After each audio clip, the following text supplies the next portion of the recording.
Computerized Start is brought to you by my awesome patrons on Patreon, and by your tips and memberships on Ko-fi. These and other channel supporters make my live streams possible. You too can become a channel supporter with tiers starting at just $1. And as always, thank you for all your support, including sharing, chatting, liking, and subscribing. Now roll that famous logo animation.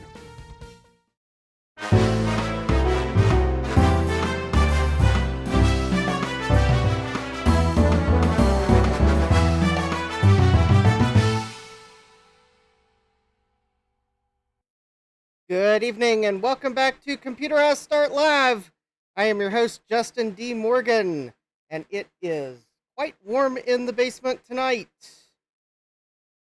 And we have Frank in the chat. Hi, Frank. And we have Everything is Broken Garage. Hi, Ryan. And looks like we'll have people slowly work themselves in. We have Sadmac356. Hi, Sadmac. And we have Gut Bomb. Hi, Jason. And sure we'll have some more computer fans show up.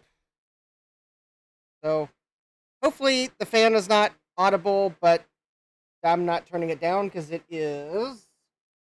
Let's see here. It's kind of a warm one in the basement tonight.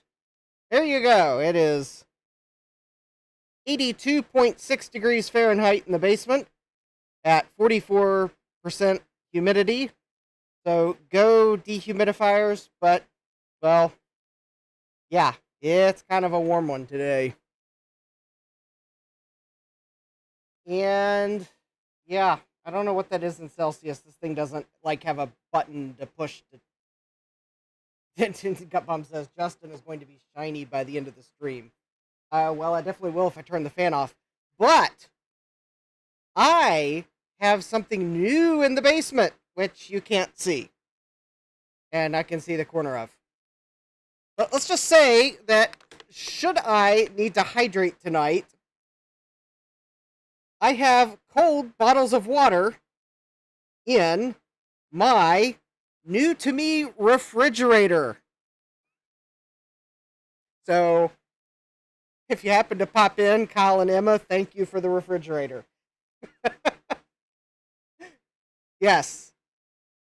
It was like the easiest refrigerator I found on Facebook Marketplace. Not only was it free, but it was across the street. I am not kidding. I'm looking at Facebook Marketplace. I'm like, oh, it's a free refrigerator. It's where I live. Oh, wait a minute. It's across the street. So, yes, we were able to roll it right down their driveway and down my driveway and around and in the back door. And, yes. Yes, Gut Bomb. I need something other than water, but water was the, like, immediate thing I thought of to buy because I knew it was going to get warm this week. So, yes, I've got cold bottles of water to hydrate with. Sadmax says the fan's fine, and honestly, you not melting takes priority. Yes, thank you. So I don't know what it got up to today. Let's see. Probably still quite warm outside right now. Oh, yeah, it's like 91 degrees outside still, which would explain why it's 83 degrees in the basement.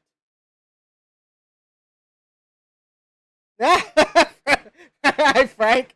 Hi, Francois. Francois says, oh no, Virtual Labs was wrapping up. I was about to go to bed. And of course, I'm just in time for another live. Yes. All right, well, I have... Oh, and I guess the one other... I switched to table cam, so my pointing... There we go. So I do have my July tip jar goal set for coffee. Link is in the description. Don't be surprised. Yeah, my collar doesn't like to cooperate when it's, like, really warm outside.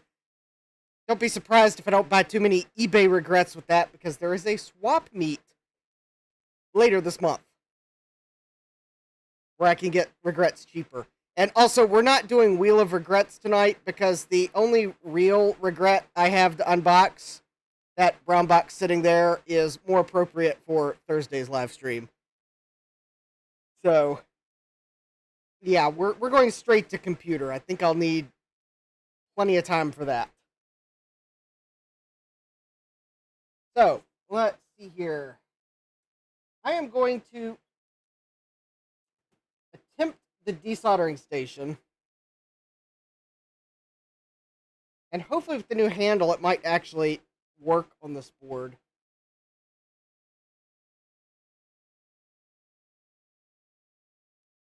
And, well, we'll deal with the bodge wires on the bottom of computer when we get to it. But, alright, so I am going to kind of review what I did last time. So I think last time I had computer on the workbench, I got 4 sockets off in the live stream, and it looks like I did lift like 2 or 3 pads. It looks like I might have lifted 2 pads here, so I will have to go back and do some repair here. But hopefully I'll get a few more than 4 sockets done, because that was a miserable rate. Ah, K-Mac Vintage is here. Hi, Will. Yes.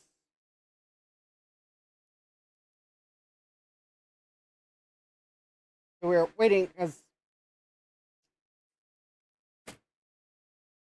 I stopped myself from turning on the desoldering station sooner for some strange reason. So we gotta wait for it to warm up here. And it's almost warm. Oh, I guess there was one other thing I did buy from eBay recently while we wait for it to finish warming up. I bought a tube of new old stock chips. These are 74 S195s. I needed one, so naturally I bought an entire tube. And yeah, I wanted and needed the S variant. Although, given what I paid for that tube, that was like way cheaper than even buying one from China. Francois was asking, anyone know how to boot the AROS ISO from FSUAE? Can't get anything to test my QEMAX port. Well, if anyone's out there can help Francois, that looks like alphabet soup to me, so. Sad Max says, if I didn't get the tube, the one chip would have been bad. Yes. Or the post office would have stepped in and told me they cared. Yes. Oh, hey, Garth, welcome. Garth says, long live the computer. Yes. Oh, there was another thing I did get recently. I might have showed them off, but I'll have chips for them. But I picked up a pair of these ROM cards. And no, I didn't pull all the chips off of them. I had to order some 74 series logic chips, so I didn't have to go hunting through the basement for all the chips. I just ordered them from Mauser. But anyways, so I've got 2 of these ROM cards, and I want to do something. I'd like to do something useful with both, although fun would also be good. So I'm going to turn one into like a diagnostic card to run the dead test from Adrian Black. And the other one, I think I'd like to probably populate it with a set of integer ROMs. Ah! Garth says, that's a good evil switch there I see on its end. I'm surprised they didn't pull the switches off, too. Alright, so let's see how well this new desoldering gun works on the solder on computer. I think I've got it set to 749 or 750 degrees Fahrenheit. And it moves. So let's give this a try.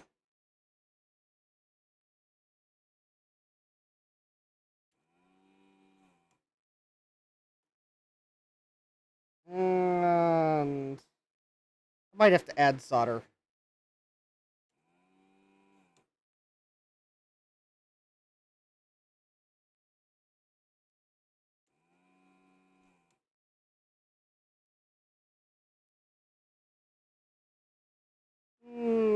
Okay, I think we're going to have to go with a slightly different approach to try this.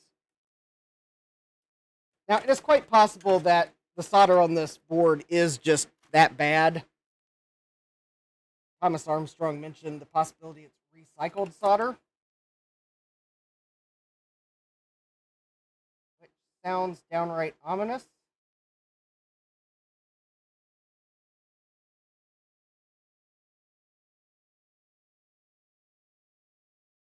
So it's possible the desoldering gun is really not going to do much of anything. So let's try adding some new solder. And maybe that will bring whatever this stuff is up to a better mix of solder.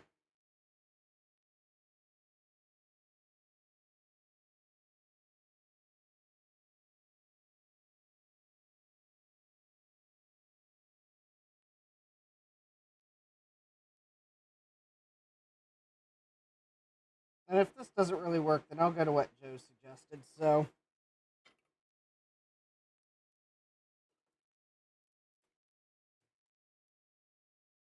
but I thought at least since I have this, and there's a good chance the heater in the old one wasn't working right when I last tried to work on computer, I thought I'd at least give this a try.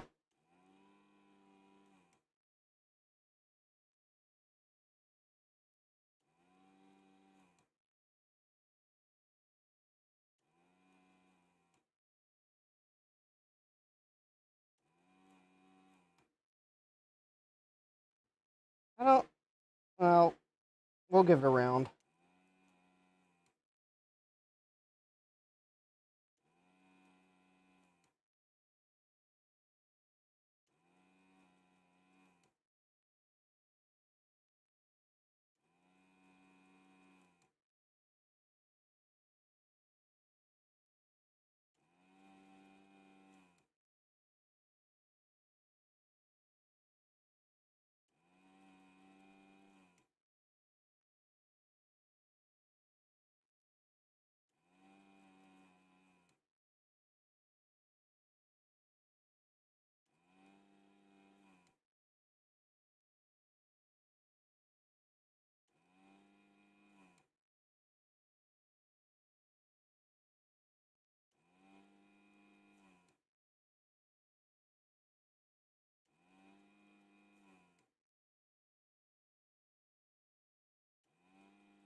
All right.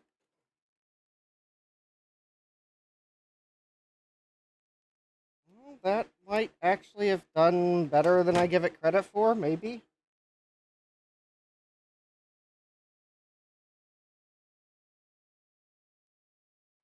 Well, okay, that might actually have done something. Yeah, I can try to zoom in and keep it in frame.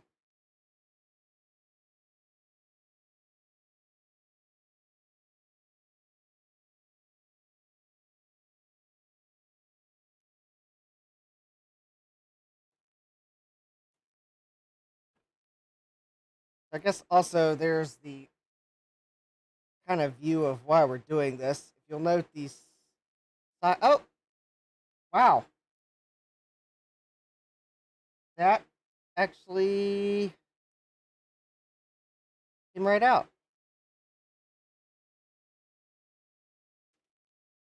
Yeah, well, maybe we've got a new method that'll work decent. Add solder and then desolder. So anyways, so why are we replacing the sockets as a, I guess, a review for anyone that wasn't here last time I worked on this? So here's an example socket. Note how these are kind of splayed out further than they should be, especially like actually just about that whole row. I think they should look closer to this. Or actually, yeah. these ROM sockets look pretty good in terms of how close they are, and in fact, some of those ROM sockets actually don't look that corroded, but I've seen the green crusties on all these sockets, so I'm even going to pull these ROM sockets. I'm not going to let them fool me. But yeah, this is what the pins should look like spacing-wise. And as you can see on some of these, they're deformed. Plus, you can probably see how they look gray. If I zoomed into those, you're actually kind of going to see like a green corrosion on them. Like a light green corrosion. Oh, yeah. Hi, Scarlet the Four-Eyed Kuda. Welcome.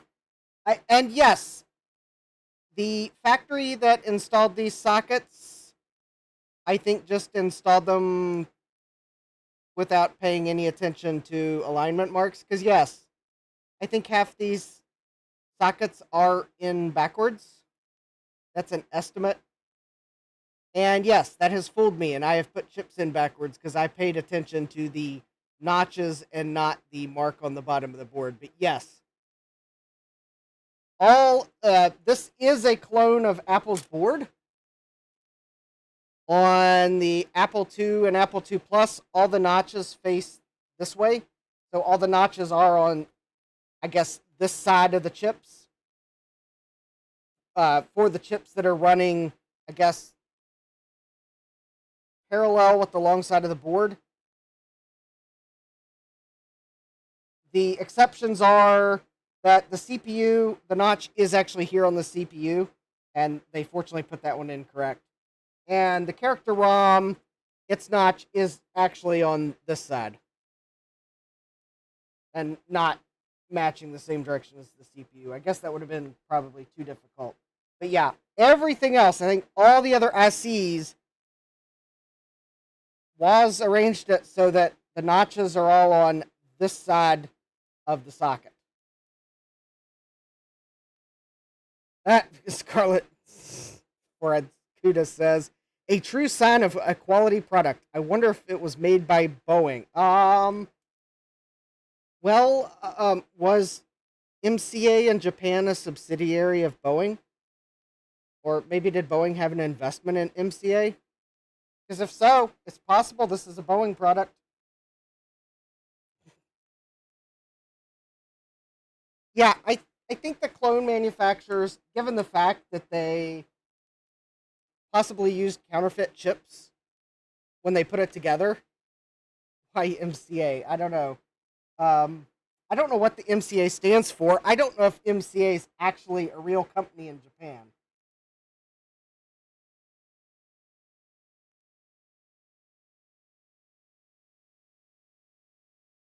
I mean, it could have just been a brand they came up with that might like appease Americans buying the clones. Because the thing is, I couldn't tell you if it was actually made in Japan. I couldn't tell you if it was actually made by MCA. I couldn't tell you if MCA actually exists. What I can tell you, though, is this old solder does not like mixing with the new solder. That's for sure. The reason why I'm not adding flux, which would probably help, is so that I don't gum up my desoldering station.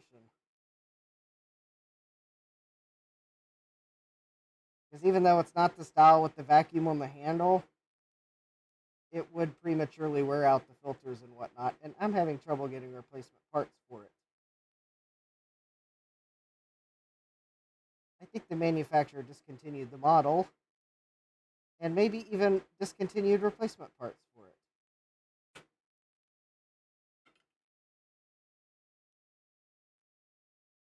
it. Scarlet Fried Kuda says, they were going to be the YMCA, but they went with MCA Junior instead. That's a good one. Maybe the village people threatened to sue.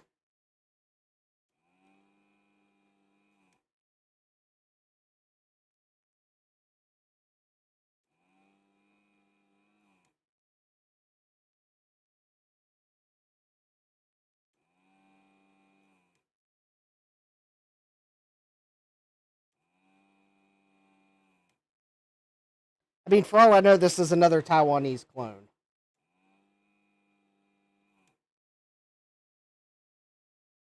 Because after all, if you're going to use counterfeit logic chips in it, what's to stop you from putting made in one country and it actually is made in another? I mean, nothing. I mean, it could be a Japanese clone. I don't know. I think there are too many companies that have gone by the acronym MCA, or at least one. I think there was a that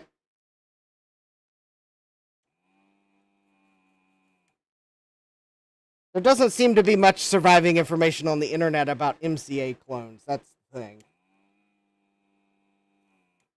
Because after all, whatever company made this clone would have not been in business by the time the internet became popular. So alas, on the Apple II websites, it just kind of gets grouped in with the myriad of clone companies.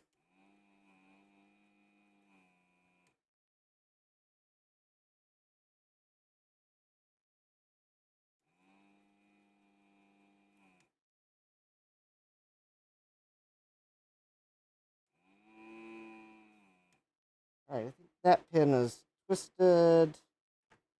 Okay,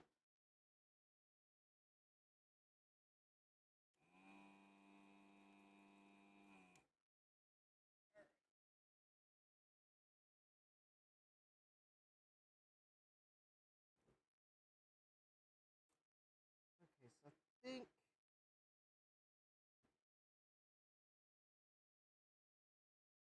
okay, that one did not desolder. Let me see if I can maybe.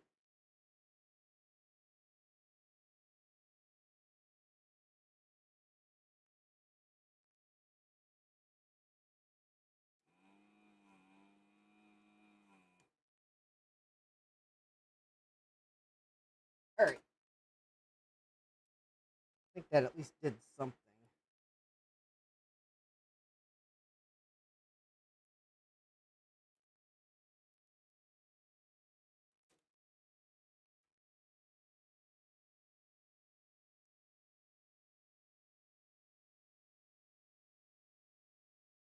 Oh, there we go. All right, I think I got a process. I should probably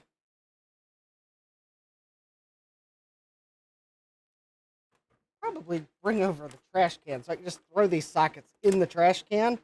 Although they're pretty much corroded enough, I don't think I'm going to get them mixed up with good sockets.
All right. I think as I remove each row of sockets, I'll probably then go ahead and replace it. It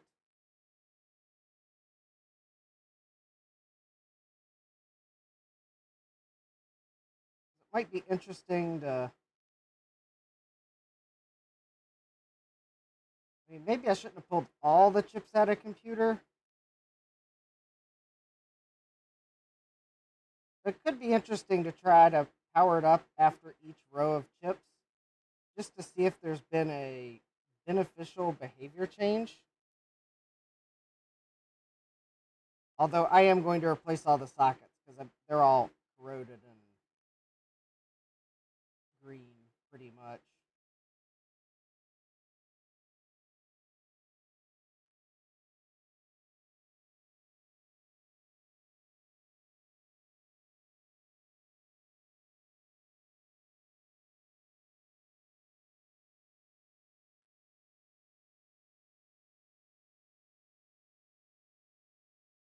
That would at least be one way if I make a mistake that makes it significantly worse, I can hopefully retrace my steps sooner and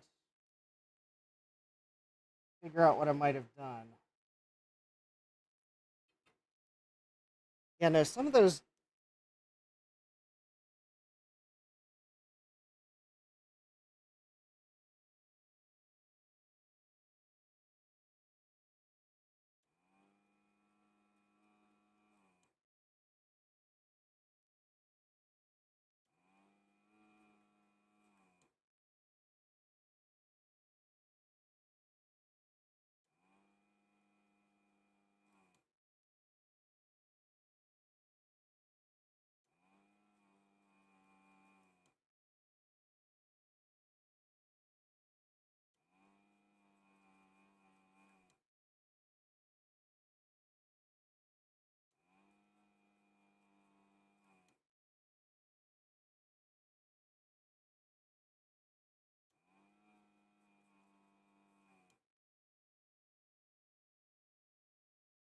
Hi, Rudy, welcome.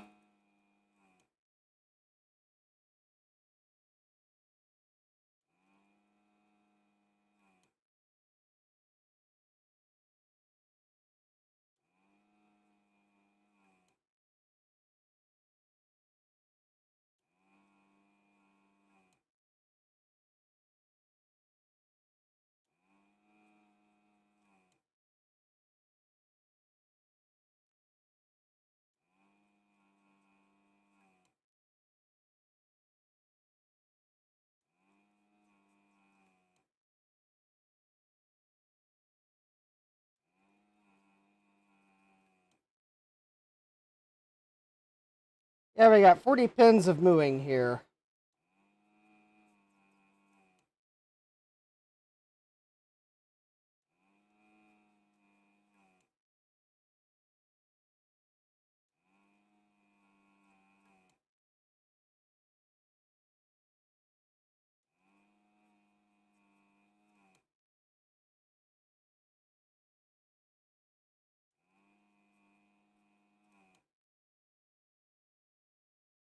I'll get those little extra solder bits after I get the socket out.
Yep, it's the CPU socket.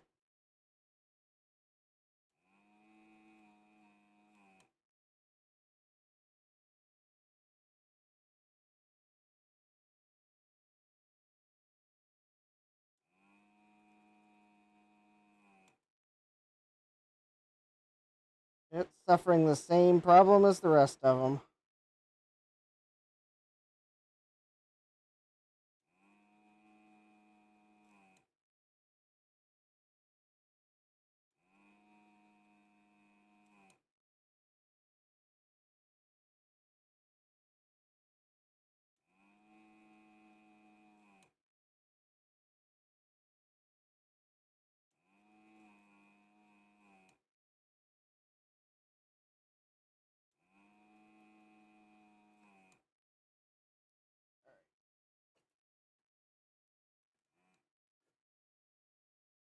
Okay, let's see here. Let me get these extra solder bits off the board.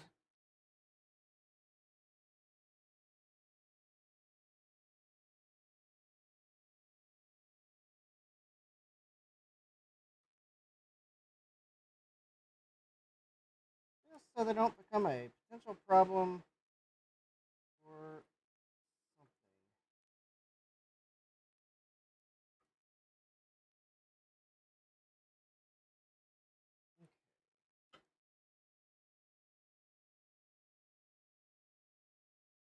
Yeah, the problem with this one, Rudy, is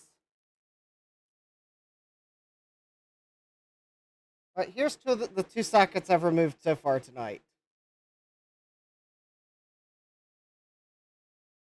The pins are splayed out on some of them so that they're not making good contact. And, I guess I could bring the microscope down just so you can. Yeah, I'll pull this up on the microscope. So at least it's somewhere.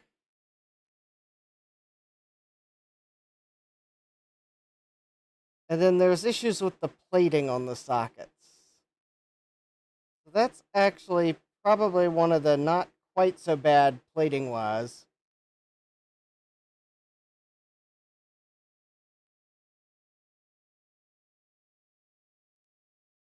Okay, the plating is fine, but they're splayed out.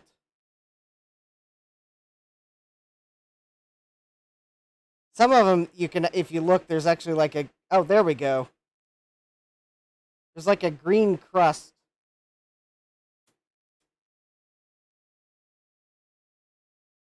Like on that one there. That one's, I think one of them has got a little green crust. I think it's the copper under the plating that's corroding. I think the plating's wearing and worn off. Anyways, yeah, that's why I'm removing all of the sockets. One at a time.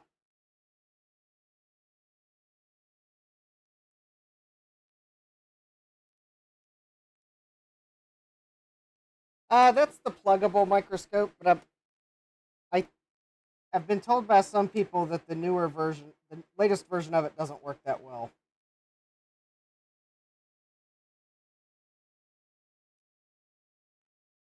If I was going to buy one now, I'd probably get one that had an LCD screen as well, so that I could actually not have to look at a computer monitor to see the enlarged image.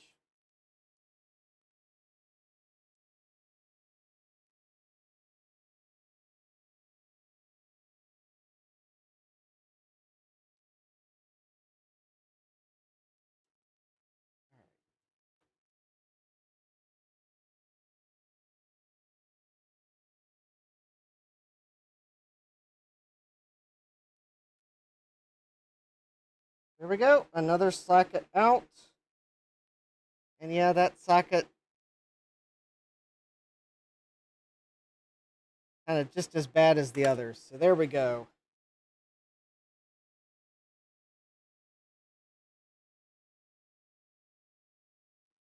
So we've got these sockets out. And I'm going to get these sockets here. And then I'll probably start to put sockets back in. And then I'll go ahead and put all the chips back in. And we'll do a power up test. And then I'll like go row by row. Just so that I can kind of. I should have probably thought about that initially. But I thought, oh, it'll be easy to take all the sockets out. Yeah, wrong.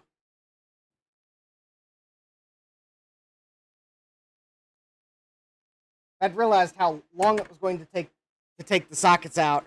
I would have only removed one row of chips. So that I could like do a row, test it, do a row, test it. Not that I'm going to stop if it works, because, I mean, some of these sockets down here are like really bad. Down here on the bottom side of the board. I mean, they're if you enlarge them, they're like really like green and crusty, and I mean you can see them, and we got chips that just don't make sockets that don't make good contact. So they all need to be replaced. But it'd be nice to be able to, if I make a mistake, catch it like that row. Now, if I have a socket that's got a mod on it, I will replace that socket right after removing it, so I can go ahead and put the bodge wire back on. But I don't think we will run into that. Although I think we are at some point going to run into I'm not going to have much room to use the desoldering gun around the bodge wire.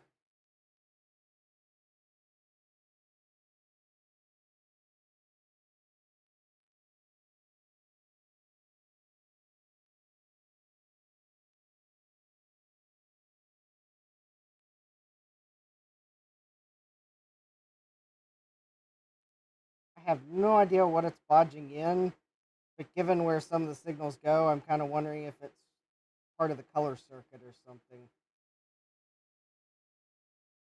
Or at least the video circuit.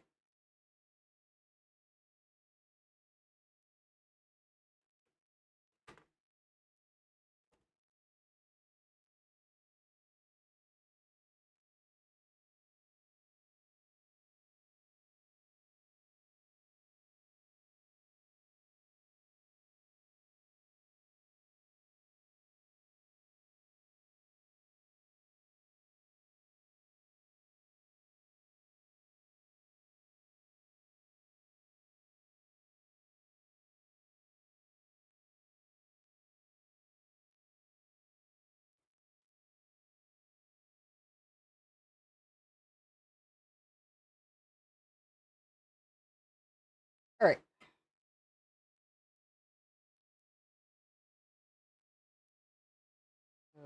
So far, I still only have the 2 broken pads. So we are doing good, and I've got. Oh, this is socket number 4, and we're only to 8:40 p.m. So yeah, it was totally the desoldering handpiece last time that was slowing me down.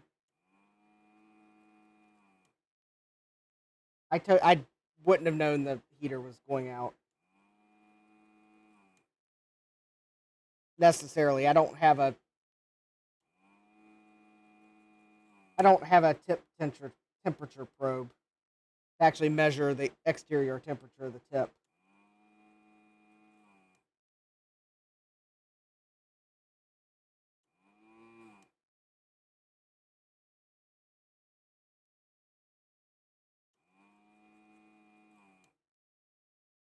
The motherboard did work.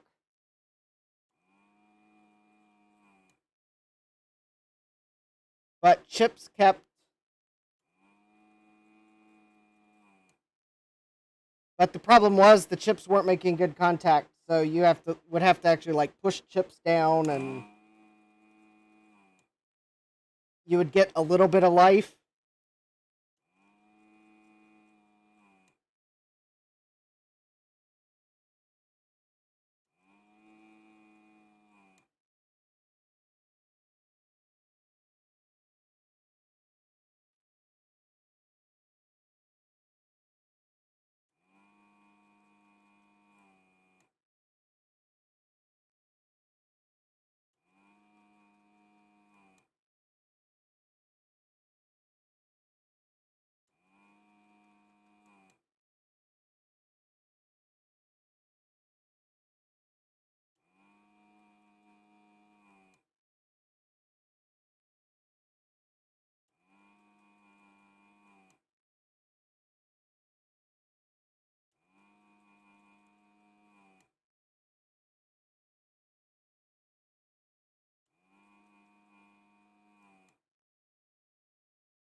Oh, good night, Francois. I'm fairly sure that there'll be probably multiple live streams on this computer.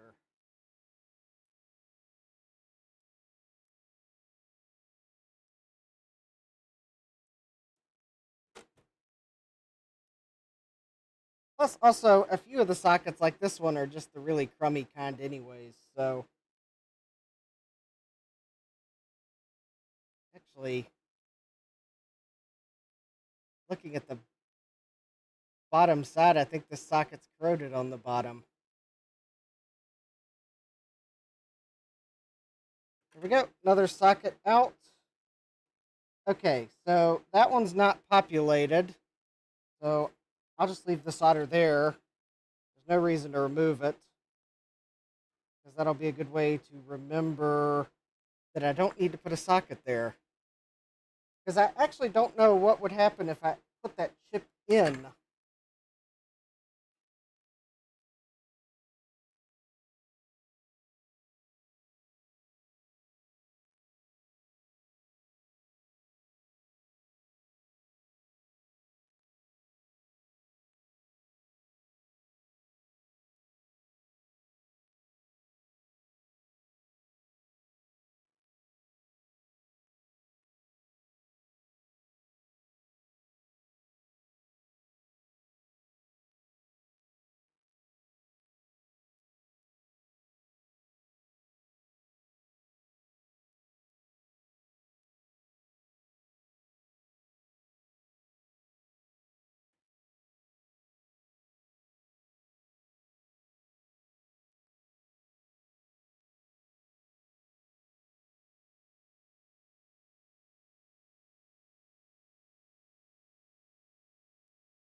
All right.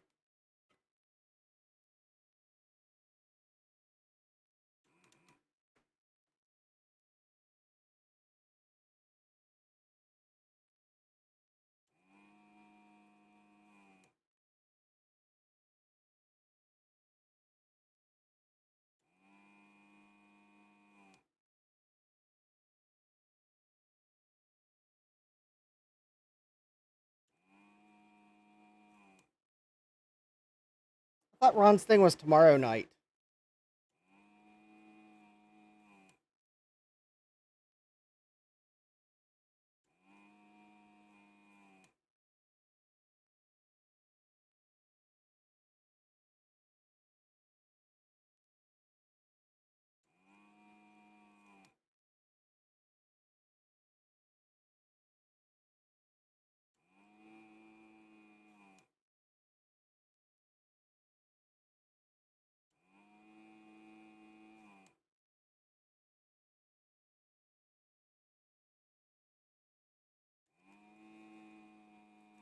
Oh, hey, Sorcerer Stan. Welcome. Yeah, I'm removing sockets from computer.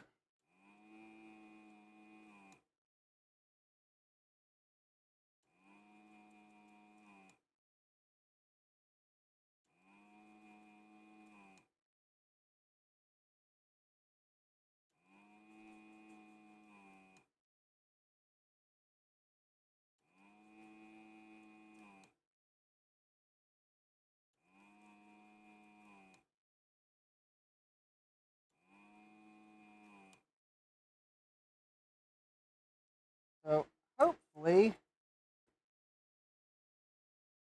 this will be the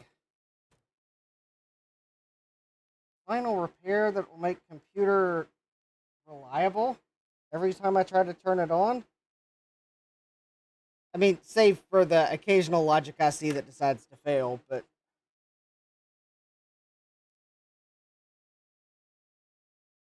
which I realize will probably happen until all of the original logic chips are out of this board, because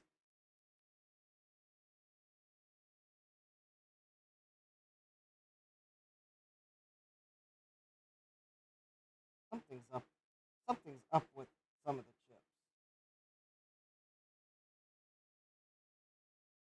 chips. Rudy's asking, does anyone watch ASMR tech videos?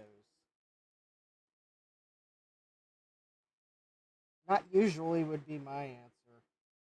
I mean, I do subscribe to a couple of channels that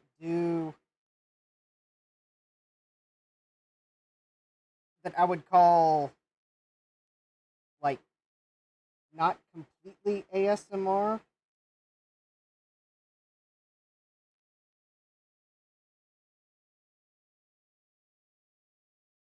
I'd kind of like to learn something during the video, but not that you can't learn something without any talking. Like, for example, I do subscribe to Polymat, and he'll do a talking introduction, and then usually his project is ASMR. He's got neat projects. I subscribe to Restorish, which is kind of a ASMR, but also with talking.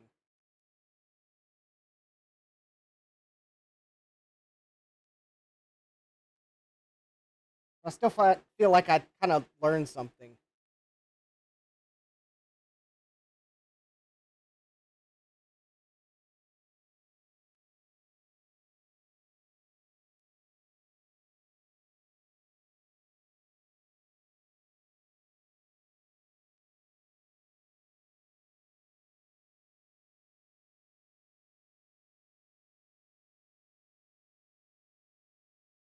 I'm just going to go ahead and get these last two sockets for some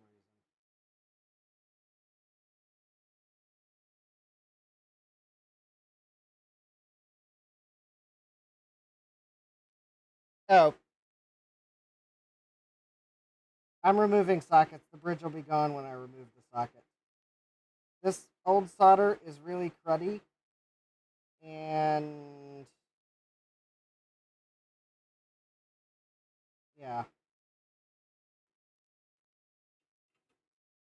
Yeah, I'm removing. Oh, hi, Jim's Retro Stuff. Welcome. Yes. No, I am removing sockets. I will add. I decided I was going to do it a row at a time. So although in this first case, I got a couple extra sockets that weren't a complete row. But yeah, I'm removing right now, so I don't care that it bridged.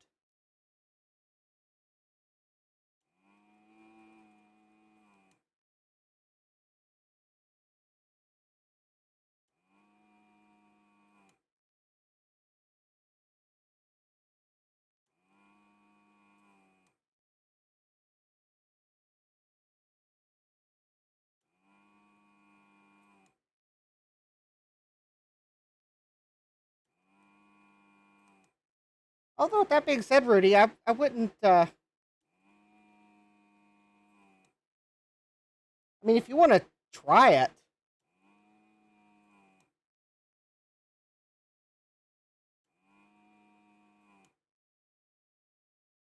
as ASMR. Yeah, Gupalm's got a good question. Do you have the audio of the disassembly?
I mean, I didn't mean to dissuade you from trying an ASMR video, because I have to say I've been tempted to maybe try it at some point, just because maybe it helped me get videos out faster.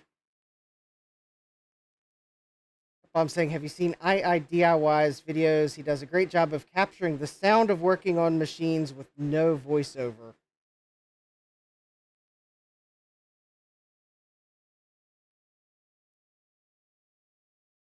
You know, maybe that's why I like Restorish, because Restorish does a pretty good job of capturing the sounds of cleaning things, but still kind of does some voiceover interjections where necessary to help you learn how to do it.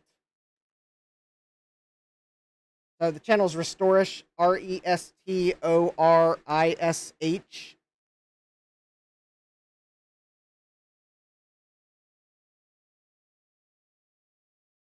Yeah, I'm with you, Sorcerer Stan. Sorcerer Stan says I have a hard time just watching a video without some kind of commentary. I'm too fidgety, got to be doing something. I can barely watch a TV show or movie anymore if it requires much focus. Yeah.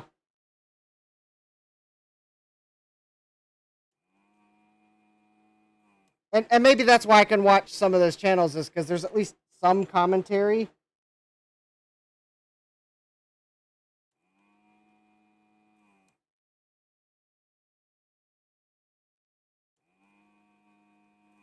Or at least, and Polymath, I think the reason why I enjoy he's got cool projects, and I think he does a good job of capturing the like work sounds.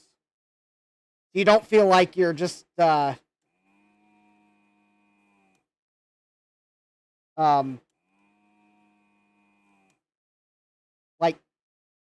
going to go do something else because you forgot you're listening to a video.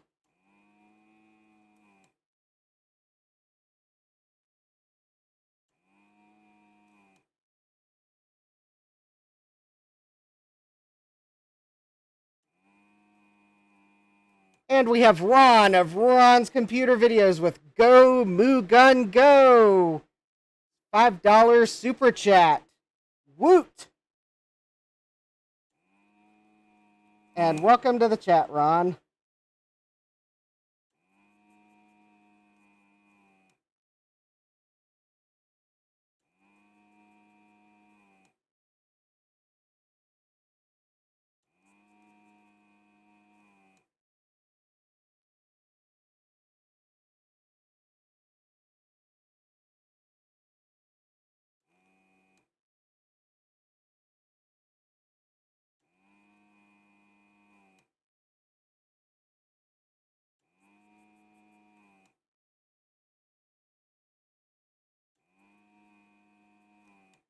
Oh, and Ron, I did get your package dropped off at the access point this morning. So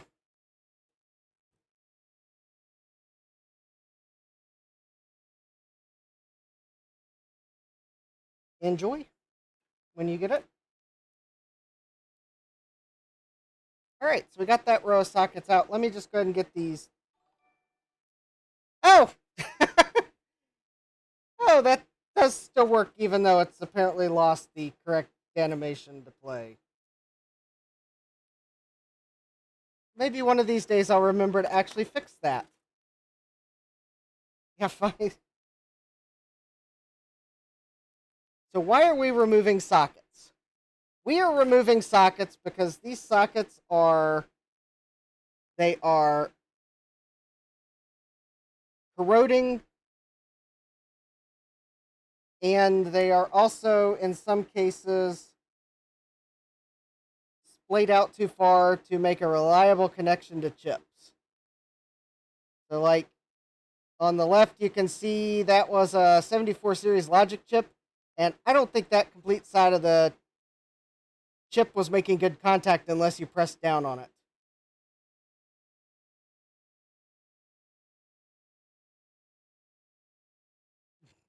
Ron says, narrator, he never remembered. Yeah, pretty much. And this one's just kind of corroded. Yeah, this is the board that you'd sent me those logic chips to fix. And I still had trouble with it, and that's when I had someone take a look at it, and they, in fact, it was Glitchworks. Glitch himself looked at it. Here we go. Here's a good example of why we are removing the sockets. There we go. I knew I would find a socket eventually that had very obvious green corrosion, and Deoxit is not doing anything for it. So yeah, these sockets are causing trouble. You don't get good contact. That corrosion could even be affecting the ICs themselves. I don't know. But you don't get good contact through something like that. So there's an example of green corrosion. And I think even, there we go. There's a socket close by that, okay, maybe not that one. One of these, I think, around here. There you go, more green corrosion. I was trying to look for one that, so I could kind of show you that, no, I wasn't imagining that the pin spacing is wonky. Let me find one here real quick. Oh, there we go. I think it's that one right there is. Or actually, why don't I just find the socket I have that already removed? I think there's one of them that the.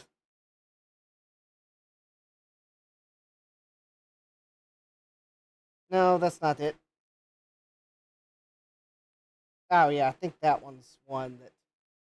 Oh, there we go. That one's got green corrosion in it too, and the and pitting, and yeah, and the spacing is kind of off. One of these under the microscope, it's like really clear that it's like the spacing is as thick as a chip leg. I don't know what I did with it, but oh, there it is. There you go. Like that socket right there. I'm pretty sure that's about the space of an IC leg, possibly a little further. You're not getting good contact through that. Yeah, pitting, corrosion.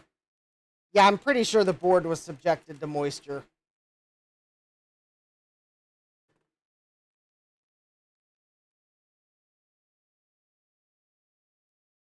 So that is why I am replacing all the sockets.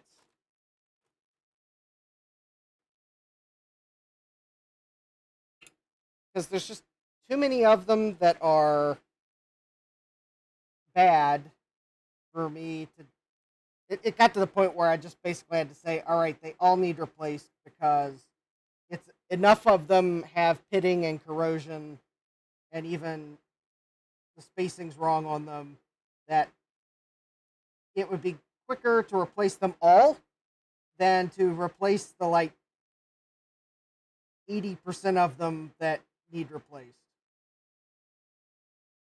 Because there's one other problem with the sockets as well, and that's that half the sockets are inserted backwards, and that has fooled me in reinstalling chips. So there's another hazard of this board. I have put chips in backwards because the socket has the notch on the wrong side of the board.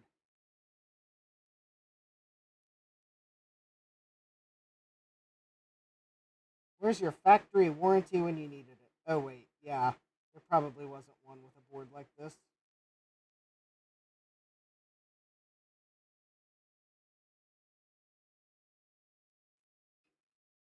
Oh, hey, Jesse. I-8386SX is here. Computer is a little sick. Yes. Yes, the barfing emoji would be appropriate for the way some of those sockets look. Almost the right color green, too, on most operating systems. Or at least maybe the nauseated face.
like we are to the 9 o'clock hour, and my having some difficulties here.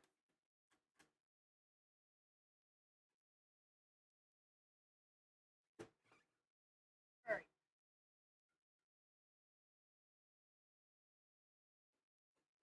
My desoldering station keeps wanting to go backwards off. And kind of fall off my desk. So let me. Okay, hopefully I have moved it forward enough that it's not going to go backwards. Rudy says, I hate it when RAM chips forget to remember. Well, I don't like it when not only do your RAM chips forget to remember, but the rest of your logic chips forget to computer. Yeah, I mean, there's this game, even the game IO port.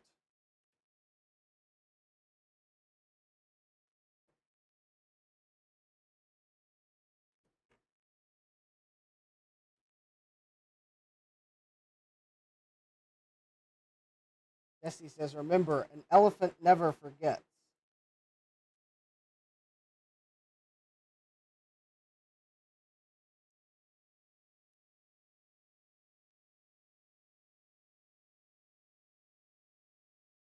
Probably why it's good that, yeah, I don't want a pet elephant because you insult it once and, well, the elephant, let's just say the elephant probably would be able to win any argument after that, even if it was by the marvel of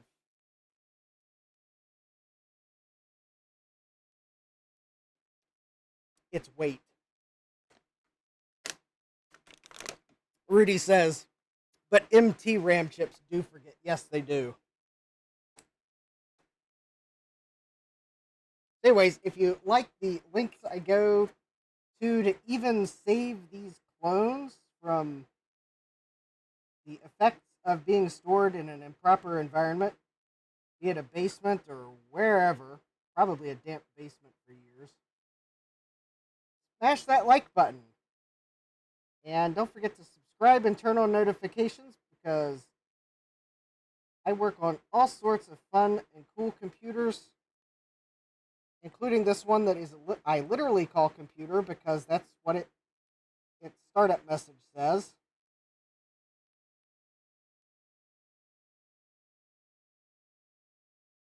And Thursday, I'll be back looking at the VIC-20.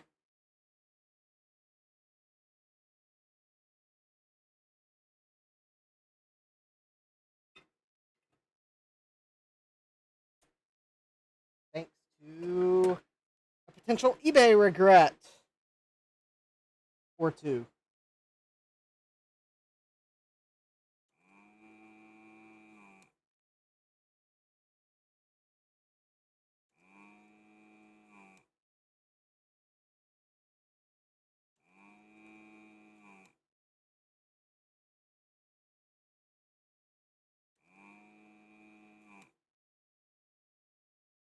Yes, Sorcerer Stan says their memory is empty. Yeah.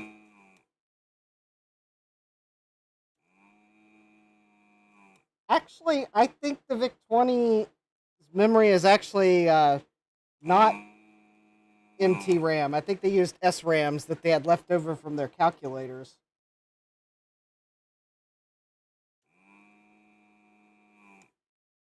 And I'm not sure it's actually MT brand.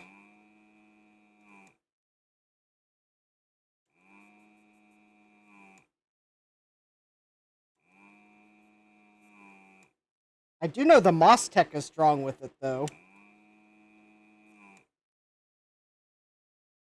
think I figured out the most unreliable chip in a VIC-20 is the VIC chip. Also, what's a VIC-20 without a VIC chip? Well, I guess that would be a 20.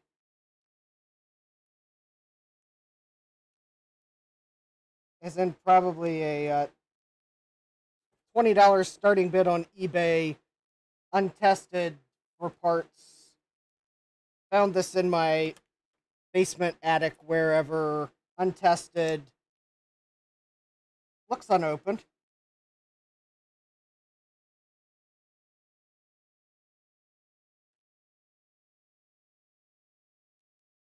Yeah, I'm glad I got a new handle for my NSD ZD915 station that I don't think you can buy the station anymore.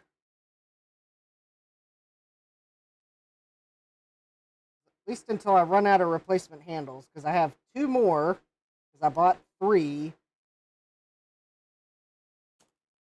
So I will have to get a new desoldering station by the time I run out of either handles or filters, because I'm having trouble finding the parts. All right, we got one more socket, and then we will start putting sockets back. Now, this one here,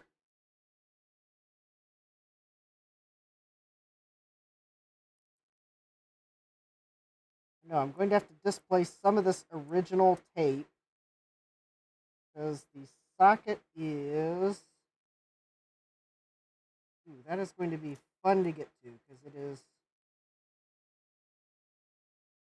all right.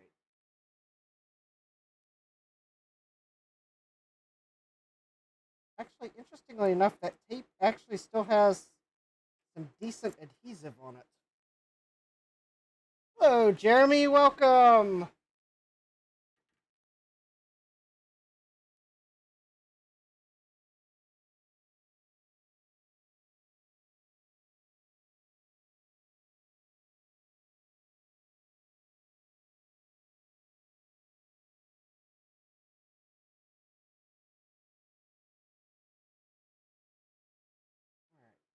right, let's see.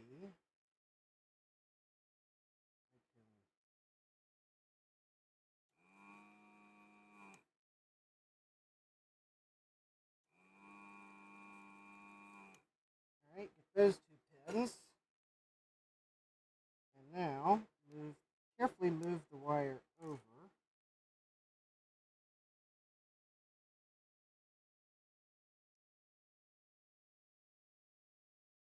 All right, now I should be able to get the others. Yeah. We finally got off the phone for a few minutes.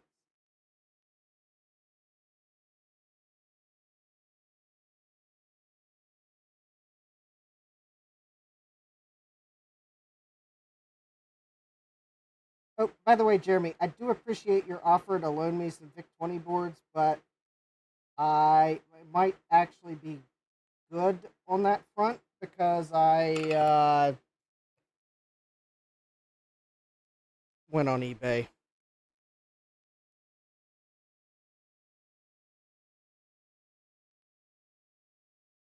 Oh, you've decided you're...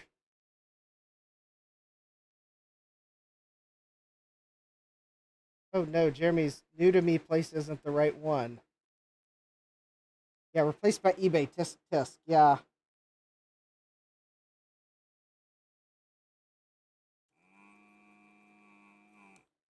Well, I bought a tested working board.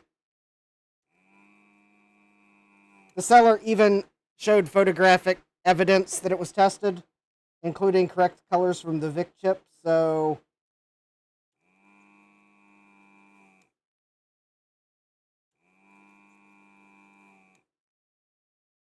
now I have something I can actually keep. Because Jeremy was going to loan me some boards, so...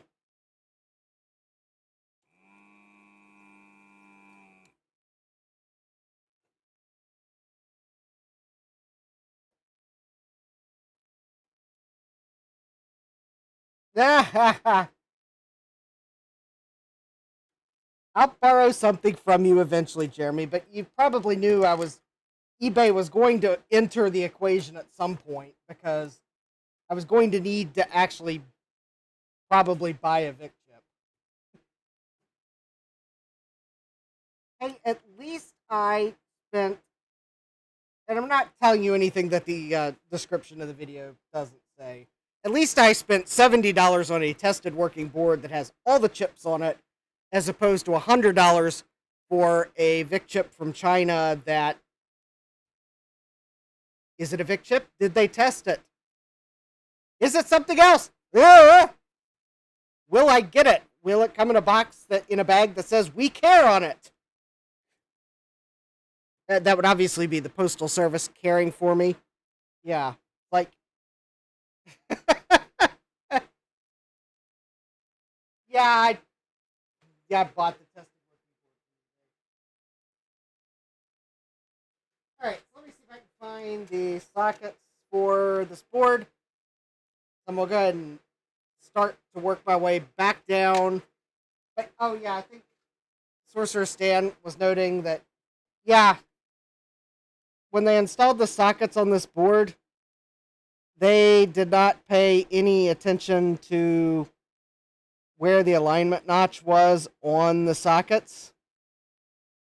So, like the Apple II boards, all the alignment, all the notches should be on this side. And as you'll note, there were a bunch that was backwards on the row I've already removed. But yep, that one's backwards, that one's backwards, that one's backwards, that one's backwards, that one, that one, that one.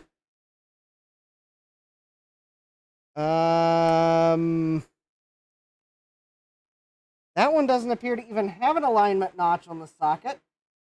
Oh, no. There it is. It's a different socket. I think it's got one. Oh, there it is. Yeah, they're like, half of them are in backwards. Oh! Rudy was going to send me one for just postage. Well, I will still let you know, Rudy, because I may have done something even sillier than just buying a tested working VIC-20 board. So I may still need a VIC chip.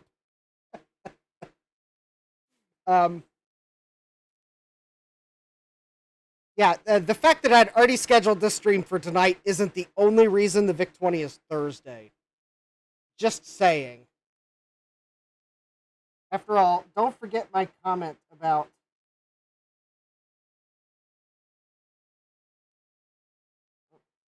Alright, I will... Yeah, it's no worries, Jeremy. Alright.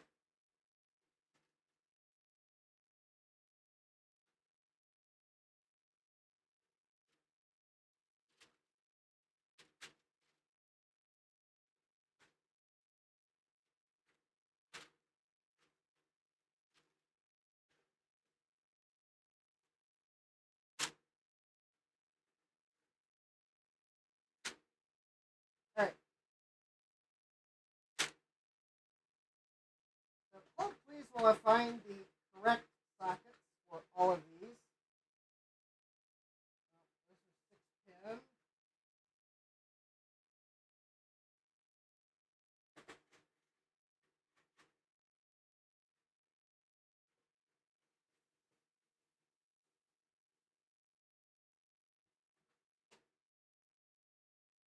Okay, there's the 8-pin sockets. Whoops. Oh. Okay. Those are... Okay, we don't need those yet, but I do need the... I think I need the 20 pins.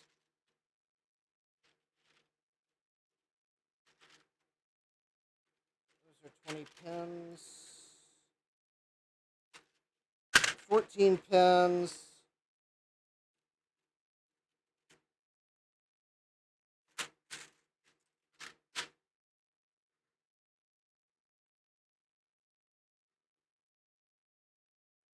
There's 16 pins. And let's see if I can find the 18 pins.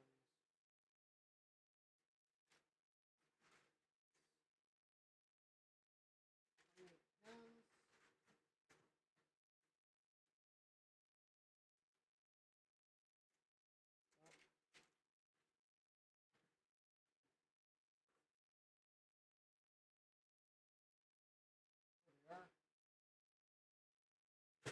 18 pins. All right.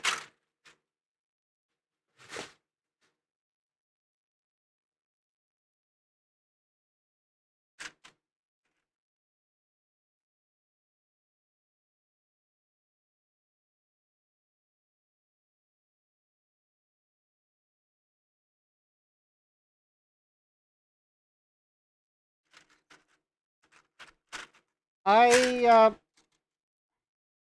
well, Jeremy, I would have to certainly agree that the representation in our hobby does seem to be lopsided.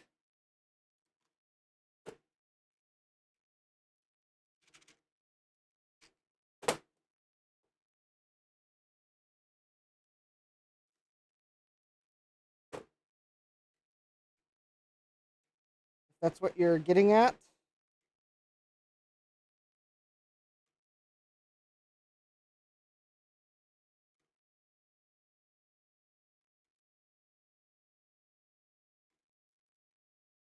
All right, I think that's the only socket right here. So I am going to take the care that MCA, assuming that's actually who made this board. Oh, actually, before I do that, I was about to say I was going to take the care that MCA did not and make sure that I put the sockets on correctly. Oh, Macho is okay. I read the comment too fast. Rudy says, I'm not lopsided, I just sit that way. Jeremy's correcting me that he said, I thought he said masculinity, but he said machoism. Thank you, Jeremy. I read the comment too fast. Which machoism is the enjoyment of self-inflicted pain. Yeah, and when it comes to my channel, that would be self-inflicted pain from eBay. The place where I buy things I later regret. But what I'm going to... Ew. Okay, that's just gross. So I am going to take this opportunity to actually try to do a little cleaning under these sockets.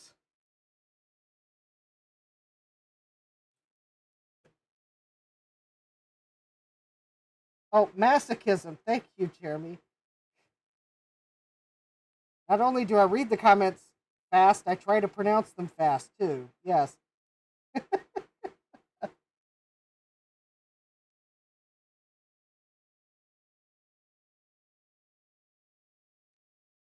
Well, I'm just going to publish the Justin D. Morgan live streaming dictionary, and all the words will be... It'll basically be what the words mean if you read them too fast.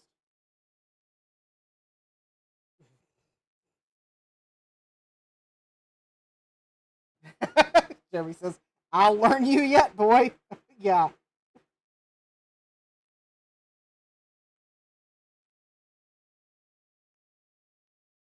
Okay, I could definitely tell you that under these sockets was dirt or something. Possibly even whatever was causing corrosion. Yeah, there's I don't know why there's bodge wires on the bottom, but I suspect it's probably for something they forgot to route on the board.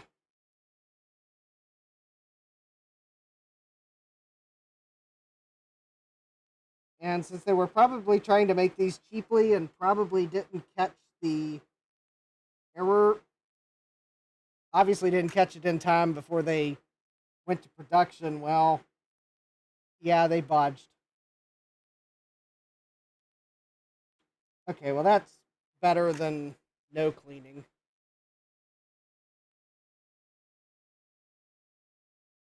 All right, I think all the vias are good, and I believe I got all the sockets off tonight without issue.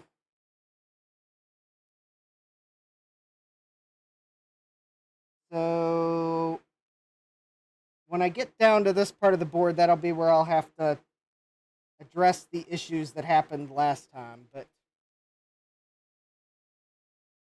yeah, if I could figure out what exactly they're bodging, I would, because All of them are seemingly going to the expansion slot.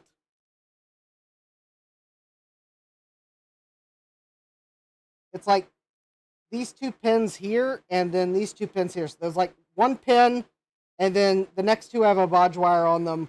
One pin and the next two have a bodge wire on them. And I always get the pin numbers wrong on the expansion slot. So I'm not even going to try to guess if those are pins 2, 3, 47, 40, or 48, 49, or if those are actually 24, 25, 28, and 29. I'm not even going to try because I'll probably get it wrong. Anyways, so MCA haphazardly installed sockets. I am going to actually bother to put them in correctly so that I don't destroy chips by putting them in backwards. Ask me how I know what happens if you install some of the chips on this board backwards. I'll give you a hint. I might have followed the socket alignment without realizing it was wrong. And I'm trying to preserve this piece of original tape, because it is a piece of original tape. And it's still pretty sticky.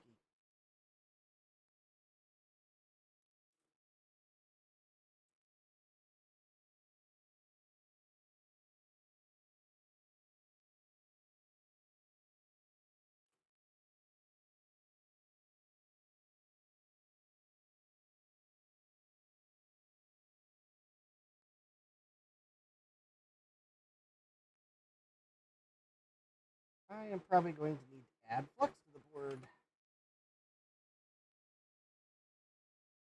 Rudy says, keep that tape as it's from the 80s. Yes. What I am going to attempt to do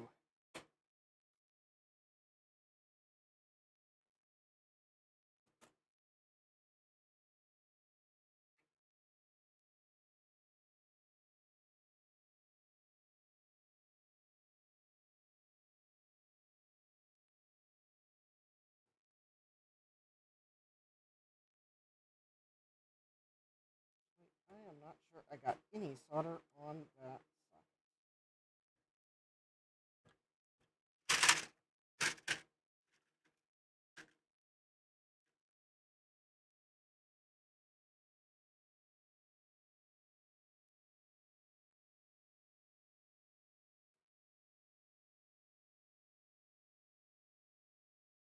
All right.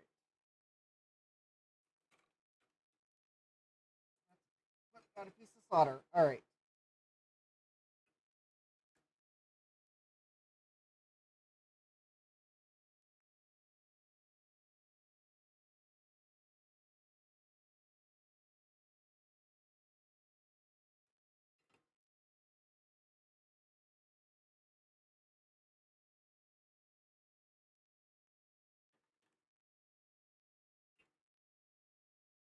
Yeah, I'll get these soldered in and then I'll clean the flux off. I can get the tape, let the tape fall back into place.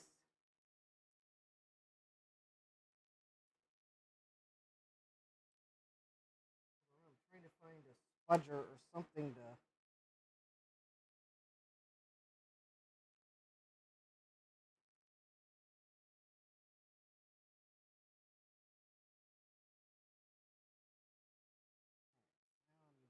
Carefully.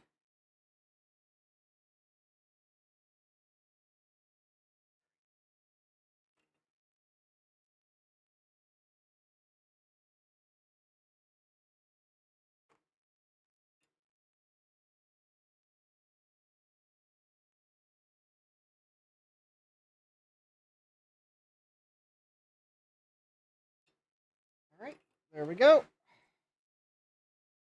One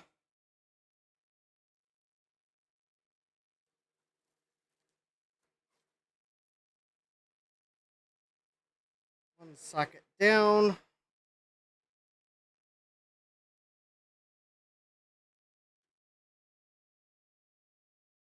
Oh, that was more than I wanted to pour out. All right.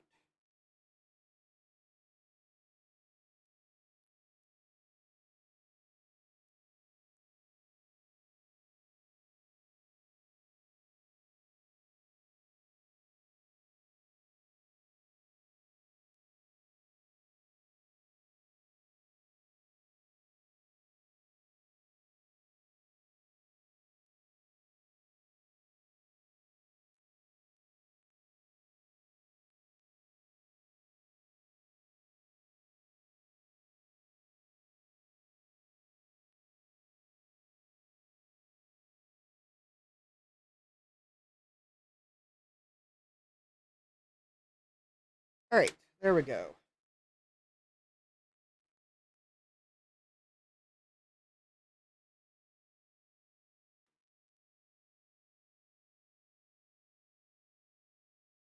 All right, so let's see here. Next socket is a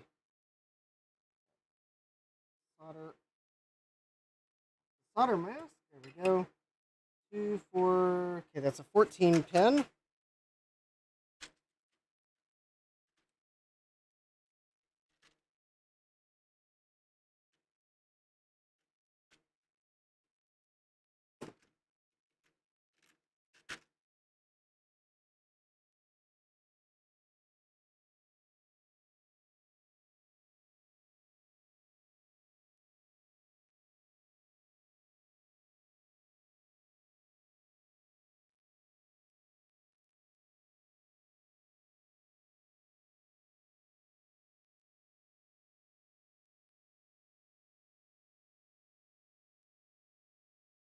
All right, let's see here. Alignment notch. There we go.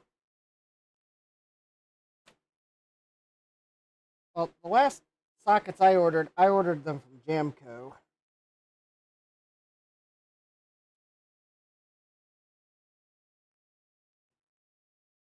Sockets they seem to be selling these days are decent.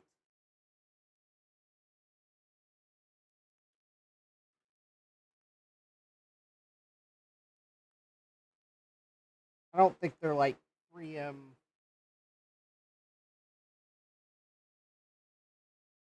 Amphenol sockets, but whatever they're selling seems to be decent.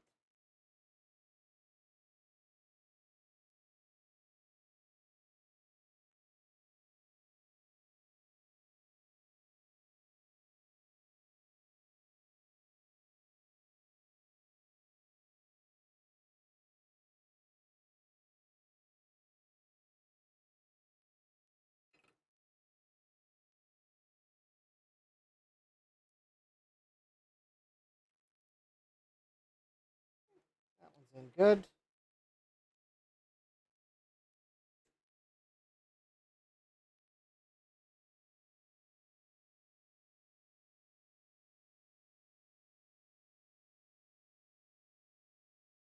And maybe that's just me that I've gotten burned by cheap sockets before.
There we go.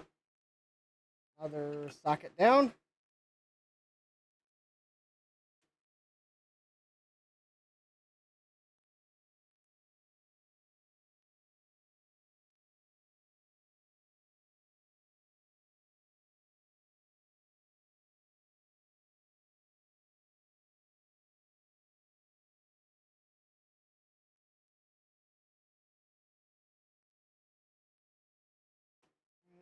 Let me go to this other side. Okay, that's a 16 pin socket.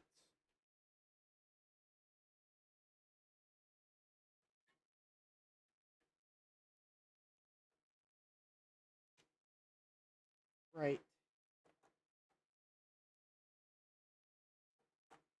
here.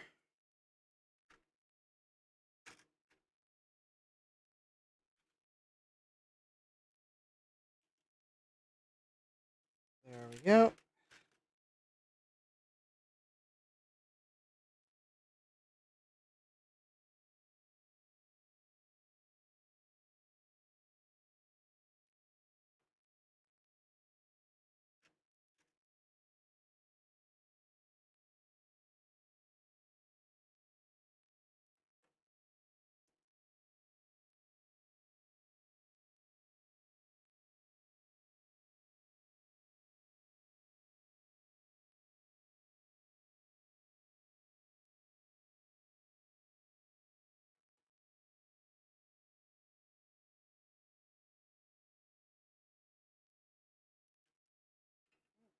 That. That looks like reasonable alignment. And as you can see, I'm making sure the notch is in the right place.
All right, there we go. Good night, Rudy. All right. There we go. Up. One more. Oh, that's right. I wanted to let the isopropyl alcohol have a chance to flash off on this other side here. Okay, so that's another 16 pin for the game socket. Let's see here. Now, I think on an actual Apple board, they used a different style socket that might have had an alignment pin. But on this clone board, it was just a standard socket. So I'm just going to replace it with another standard socket. I think the main thing is having the alignment pin or the alignment notch in the right place. Then hopefully you won't plug the game controller in the wrong way.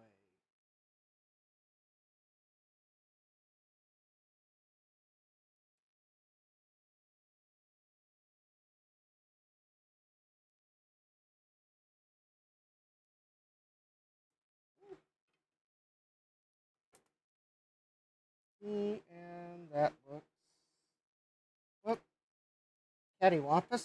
All right, let me fix that.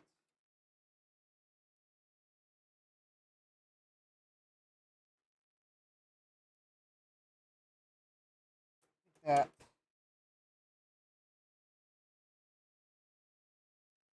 All right, that looks good. All right.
There we go. Yay, Capom's Amiga mouse adapter works. Alright, there we go. Now I got a whole row to install. And I'm tempted to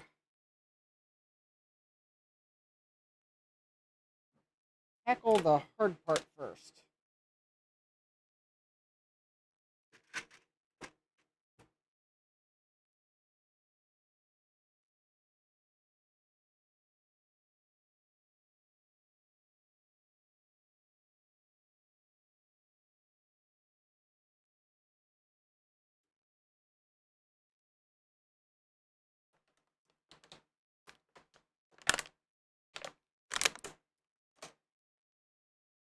Alright.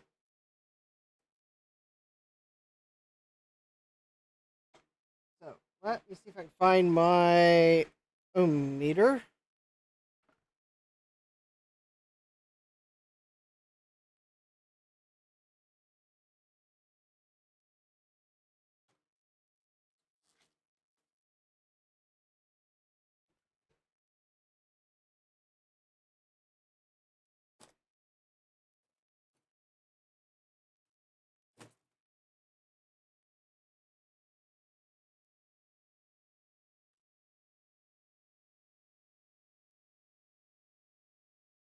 Okay, so there we go. Let's see here. I think this one's fine. I don't think I broke any.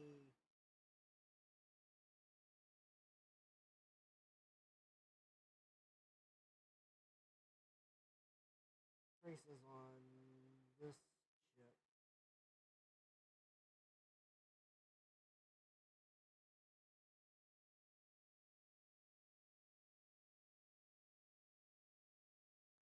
Check those on the top side. Oh, I need to clean that flux off the board that you can't see, but I can. Oh, I forgot to solder a pin there.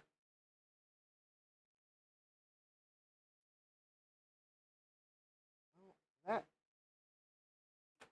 was a good catch. That might have thrown me off in my beepity beep testing.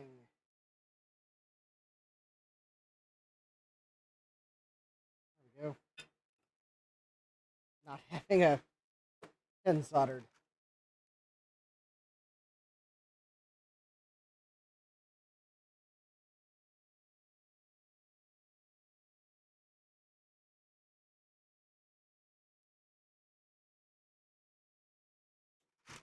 All right, so now I should be able to see that goes there. That's let's see, those two look. Those three appear to be on the other side of the board. That one goes there, and that one goes there. Is that an? Oh, that certainly is an open via there. All right. Right.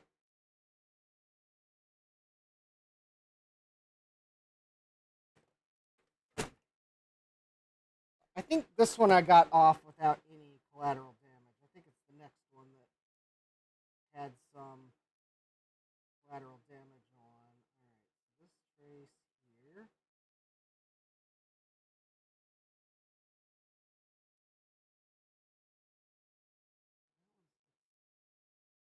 There we go. That one there, and then this one goes.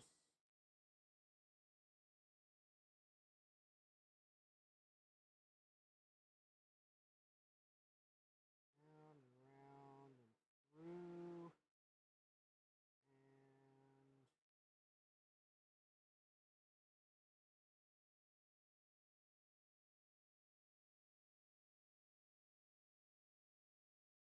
And I don't see where that one goes.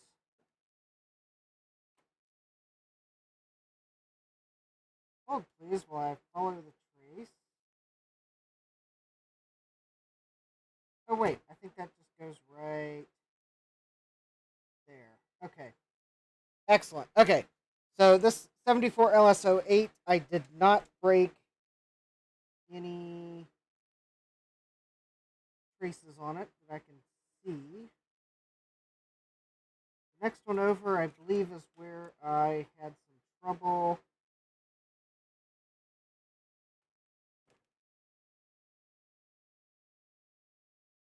That's still connected. That's still connected there. I think the problem is on the bottom side. I believe it is going to be, yep, that right there. And that one right there. I think this one's fine. Yep. And that one's fine.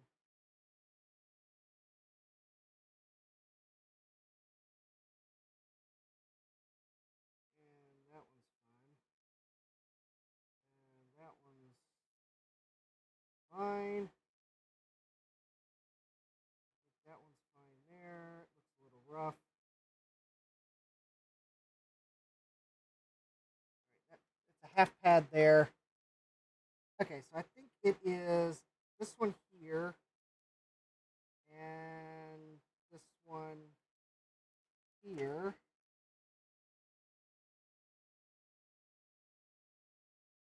And I think this one's I don't think anything connects there anyways.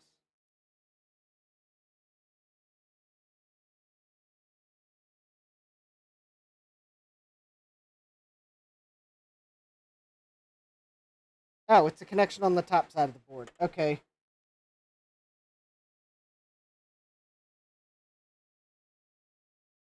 Okay, so the way I will fix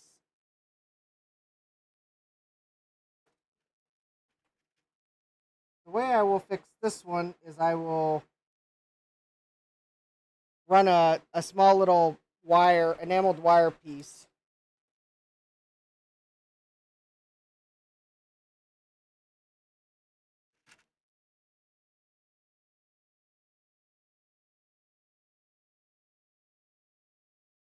And I'll just go ahead and run it between the two places on the board where that trace goes anyways. And that'll make sure that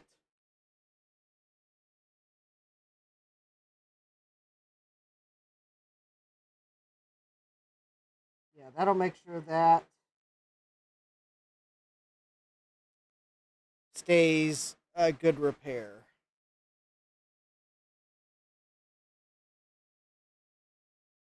In fact, I'll probably just run the bodge wire on this side of the board.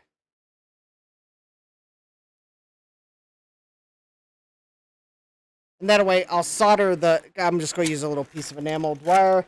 That way I'll solder it on the bottom side to the chip leg, but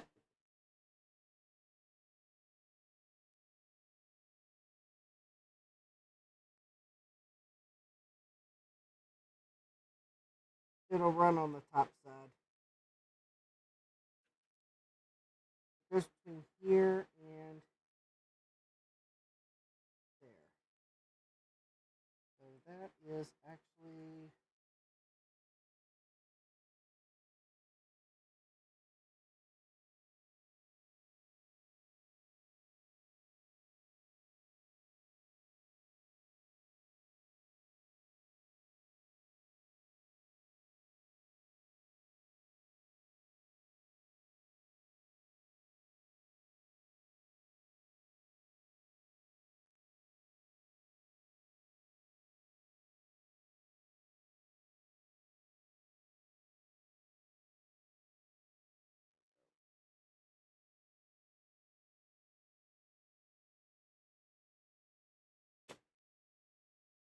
yes. There are USIs that goes in these two sockets.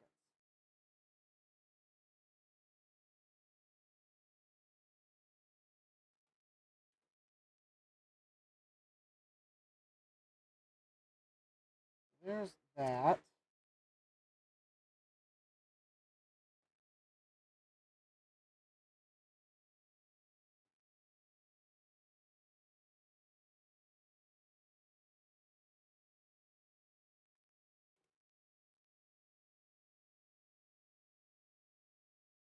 I'll just run that between.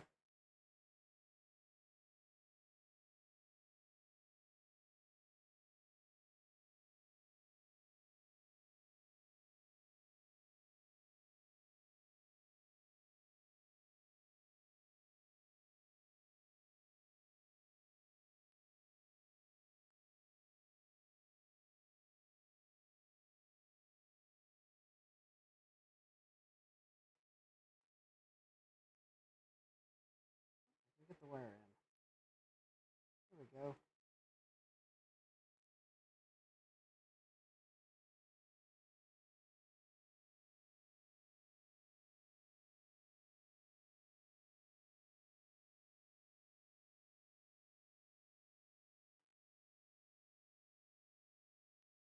There we go. So now, if I put a socket there, which I'll go ahead and do. I'll go ahead and put one there just to kind of hold that wire in place.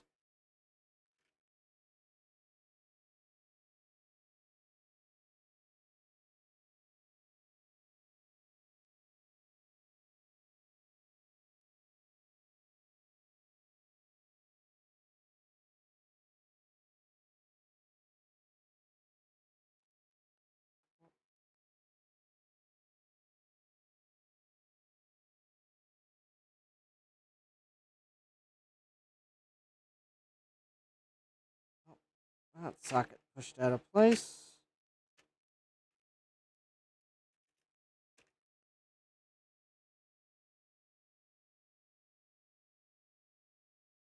Oh, that was a question for Gut Bomb. Okay, well.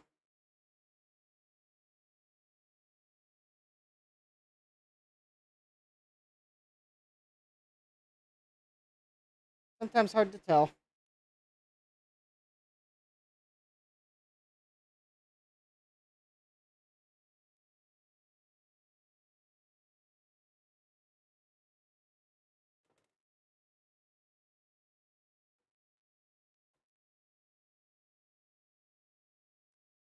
Okay, well, that might actually.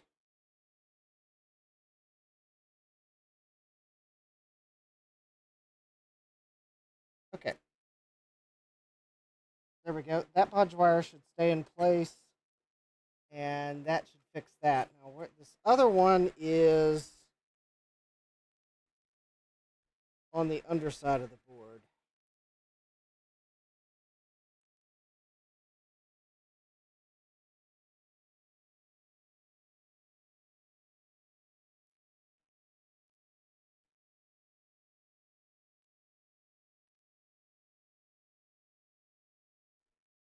No, it's on both sides of the board.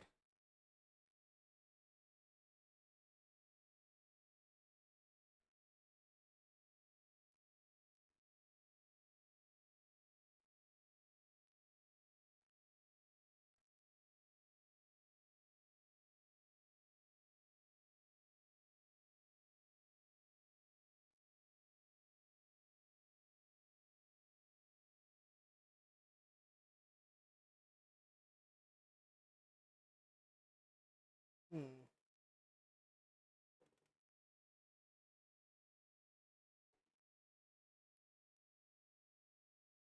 All right. I'm gonna have to remove that socket I put in to hold that bodge wire in place because I think the other, the other pad that I broke, if I'm looking at the board right,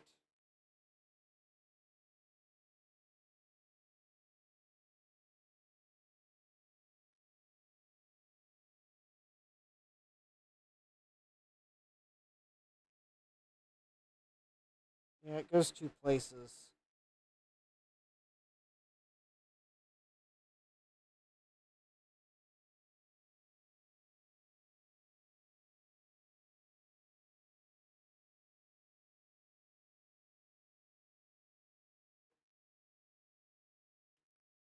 All right, so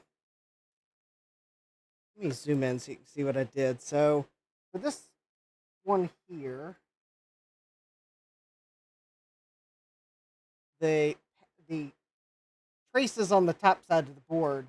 There's nothing connected to the bottom side trace, so it ripped off when I desoldered that pin. And it goes there. So I'm using this bodge wire here to make sure I can get solder on the so I can have a connection. So the other broken pad is this one here.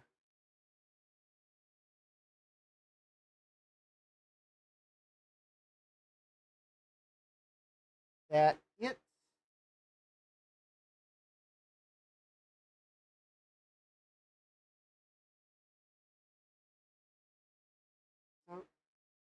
goes way over there, but it also has a trace on the underside that jumps over to this via here. So I'm tempted to actually put its bodge wire. I'm actually tempted to put a small bodge wire on the bottom that just simply solders that pin into this via to fix it that way. Because I think that'll be easier. So I can, yeah, that's what I'm going to do for it. Rather than run a really long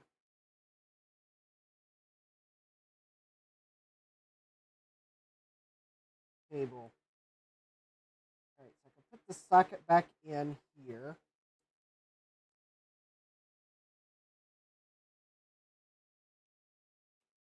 All right.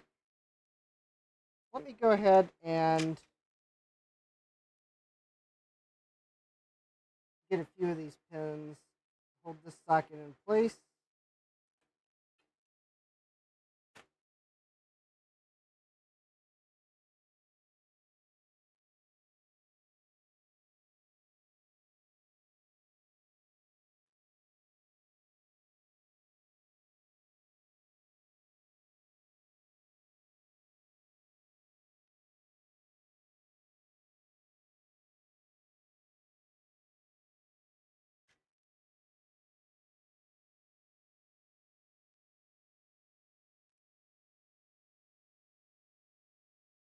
So that socket should stay in place. Now let me get the bodge wire here.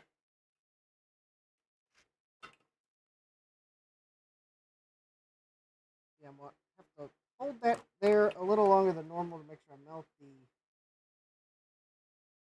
enamel off.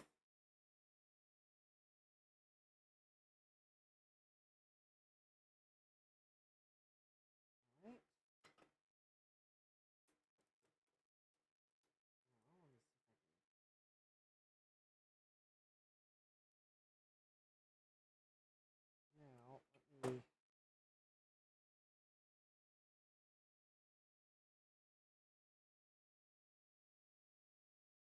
turn the enamel off here.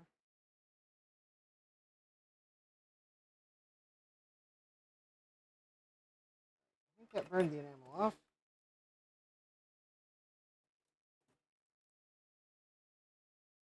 I don't have continuity there and there. Yes, I do. All right. That will fix that. So now I just need to fix the other broken pad, and for that, I am going to use the via here. Wait, that doesn't look right.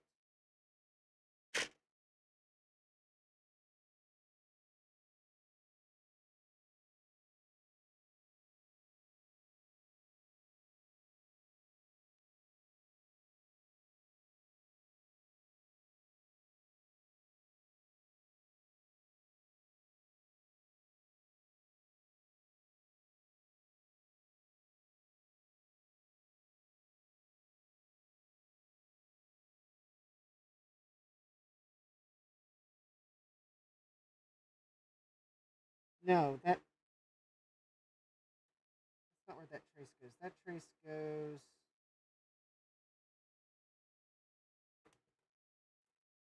Okay, I think for this one,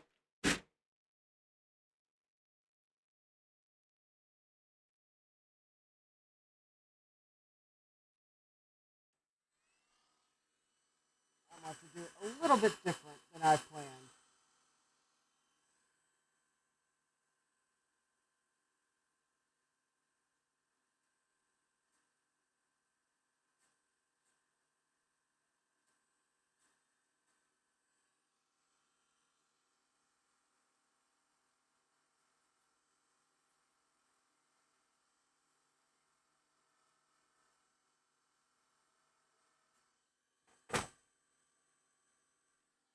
There we go.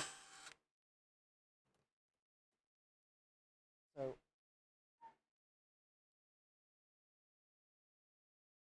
this connects to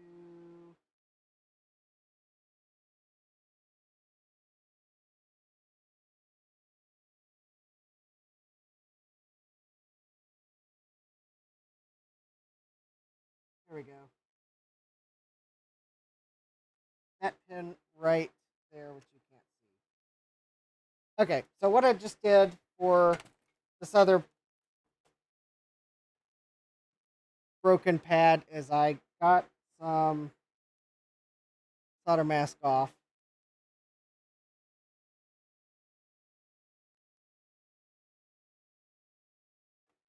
And I'm just going to bodge that leg to the pad. Hopefully.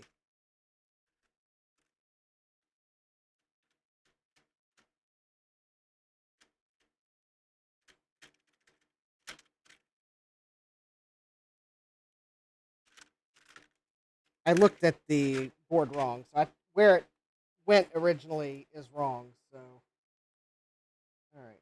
So here we go. This socket here, snap right into place. That one bodge wire is there, and actually, I am going to attempt to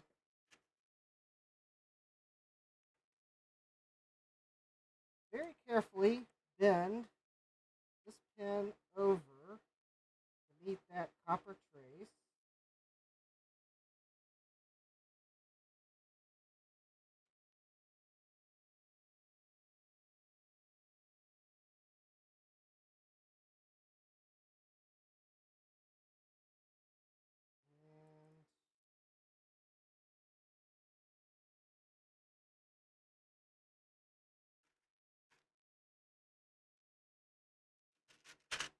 And you can't see that.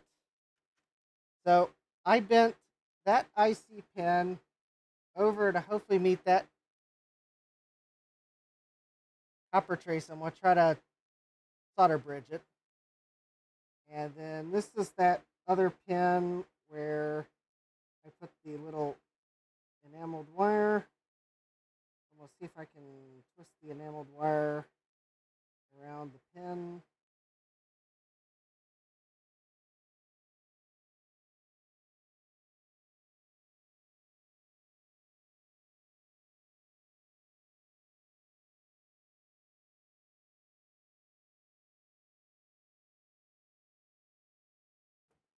All right.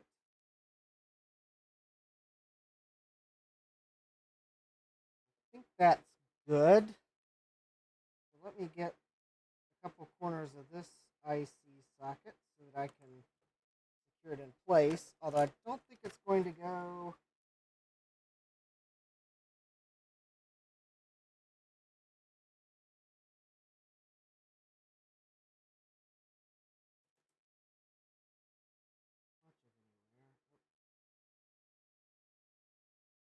wait, that's the wrong one.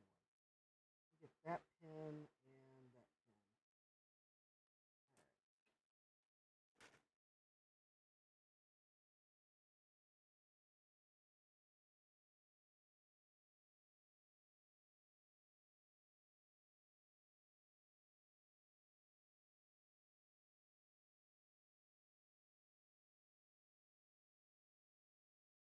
Okay.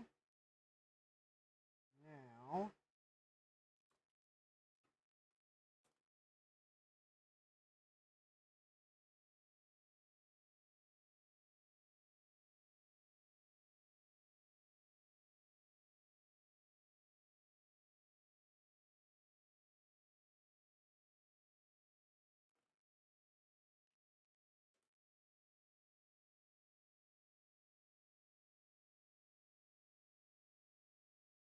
Oh, I think I put a blob of solder where there's no pen because I looked at the wrong row. All right, let me fix that before I forget about it.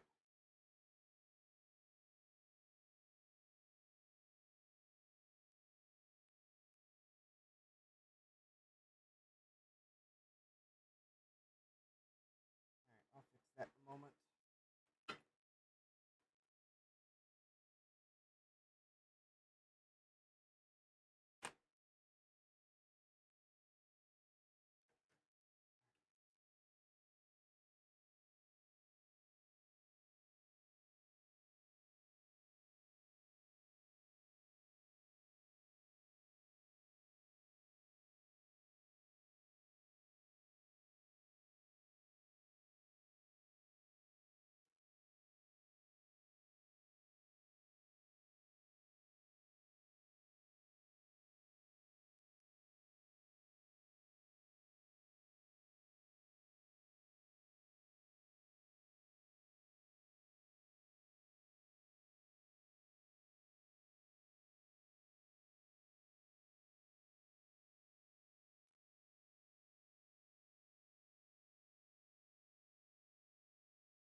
All right.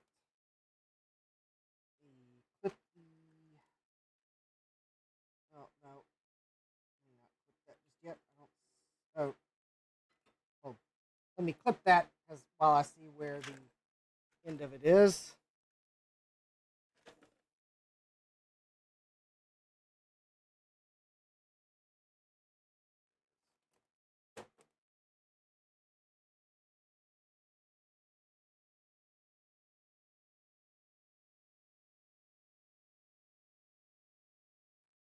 Okay, that should hopefully have continuity now.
So let's see how that works.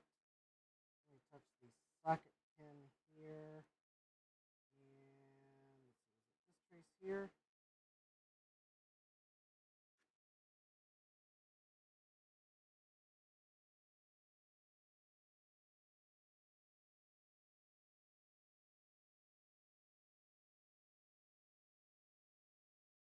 That is not connected. That fix there. Not fixed yet. Okay. So these two.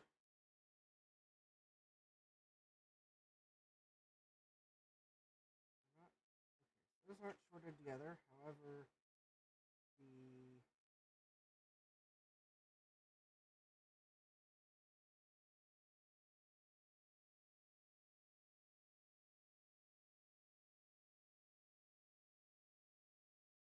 Okay, that fix is still in place.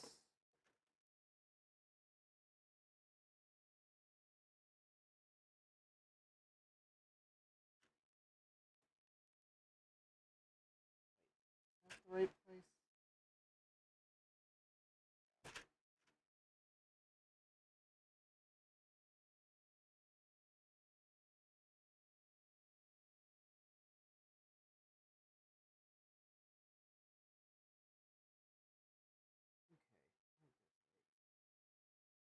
Okay, so it's this pin here.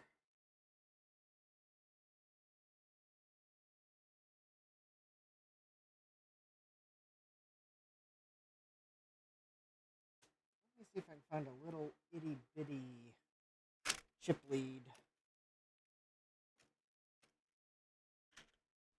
piece. That might be the most durable fix for this. Is that a piece of chip lead? There we go. Okay, so let's do this.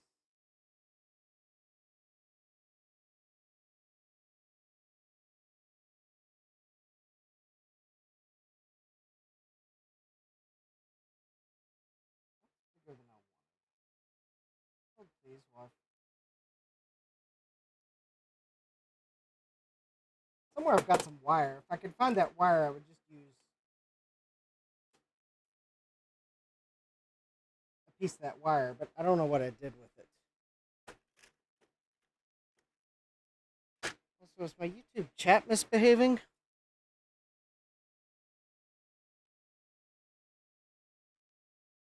No, probably not. All right.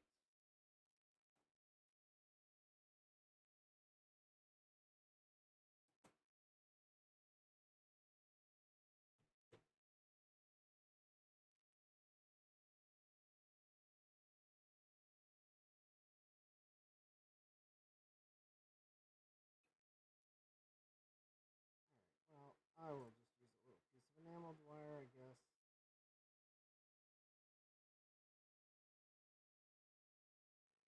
So let me attach.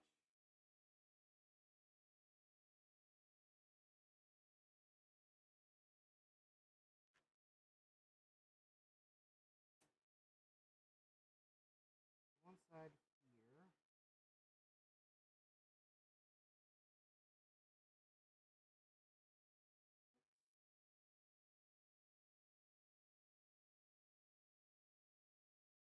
Where the trace goes, anyways. All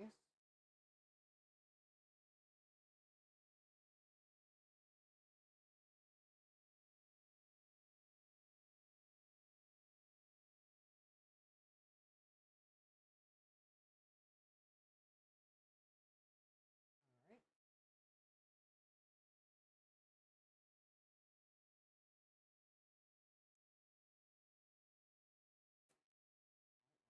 Let me reattach the wire. Now that I've added a little extra solder.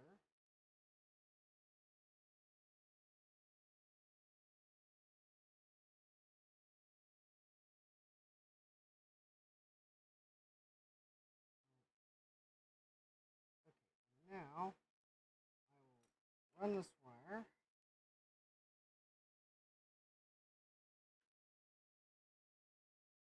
Here.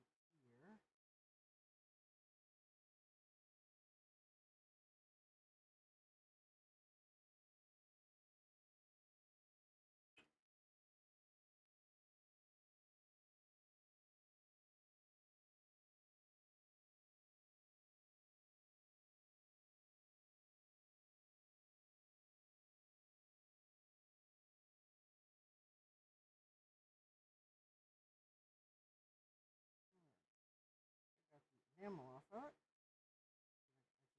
can get it to stay now.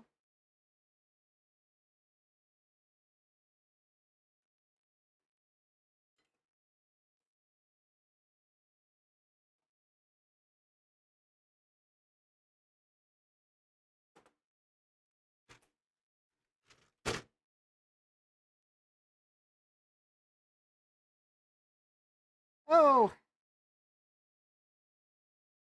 hi Chris, welcome. Yeah, the.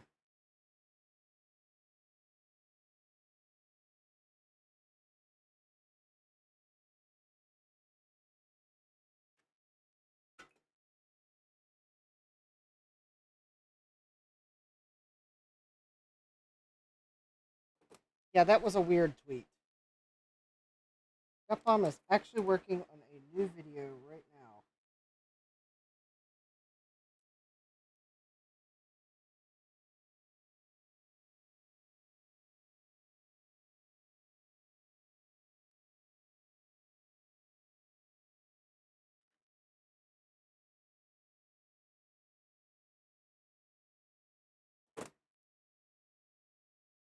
Yeah, I had my theories about that tweet that you received, Chris, in your reply to your e-machines.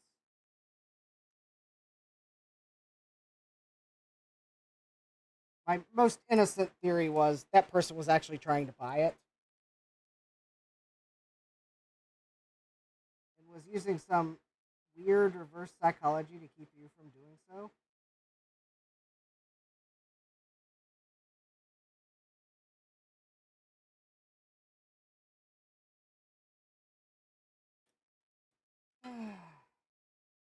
The most realistic reason was, oh, it's just a troll.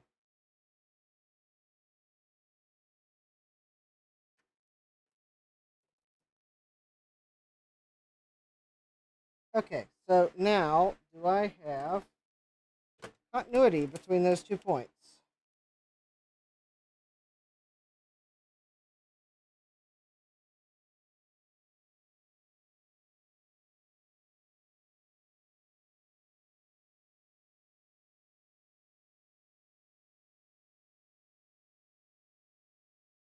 Oh,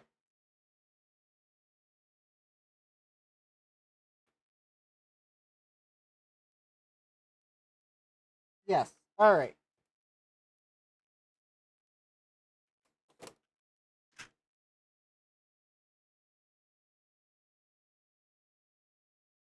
I think that person's tweet is was instantly obsolete.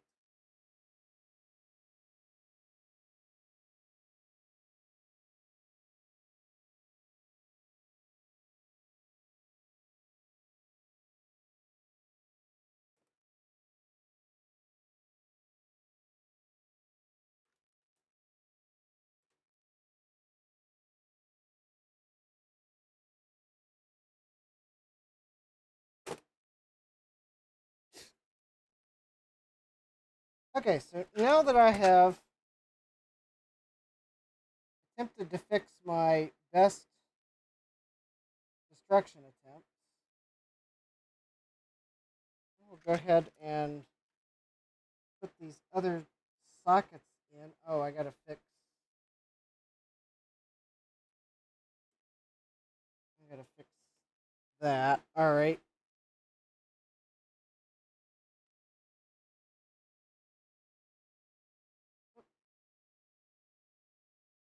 Oh, I finally used all the chip quick in that tube. Excellent.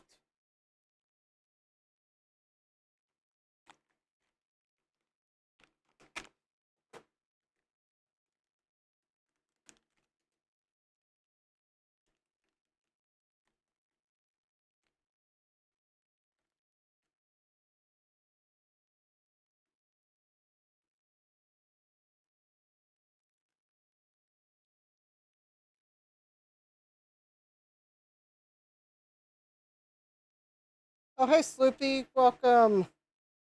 Sloopy will buy a Bondwell before buying an e-machines.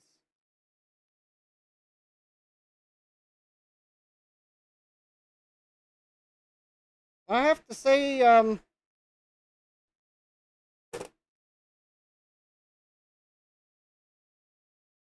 there's at least one person that's watching the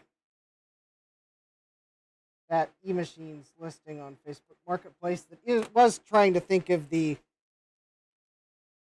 reverse psychology post.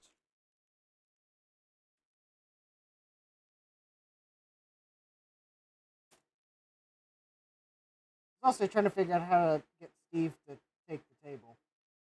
Steve said, you know, I'd buy it for the table, so I was trying to figure out how to trick Steve into like buying the table from the person that would buy the rest of it that didn't really want the table. Retrotech Chris says e-machines. Just when you thought the quality couldn't get any worse. Okay, I bought an e-machines off Facebook Marketplace once, although granted it was not the like one of the ones that it wasn't a never obsolete one. It was I think it was a slightly newer one. Anyways, someone had put Kingston HyperX memory in it, which I thought was hilarious because an e-machine can't use the faster timings of that gaming RAM.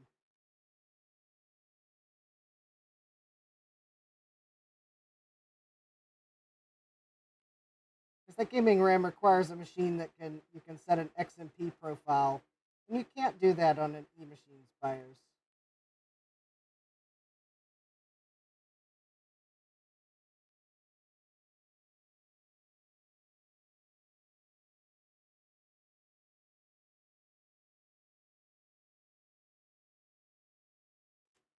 Alright, so I think I'm now back on track. Jesse says, buying computers off Marketplace is bad luck.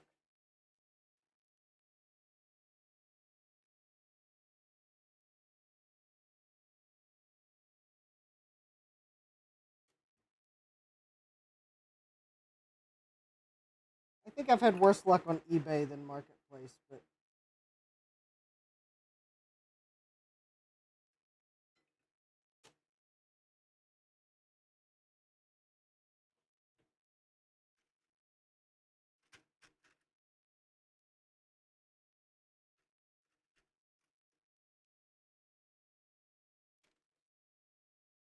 all right.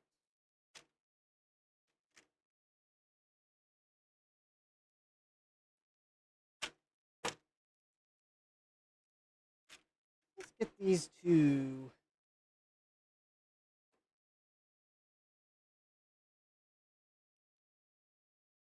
Get these two sockets in. And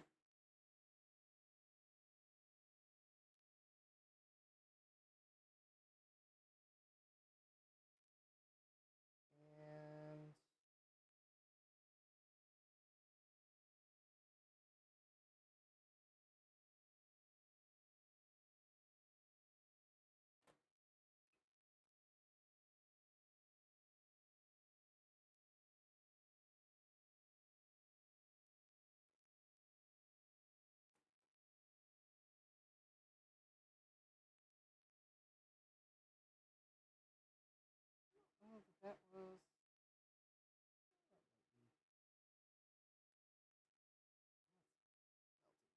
all right. Where's my piece of solder? Oh, wait, that melted really fast. All right.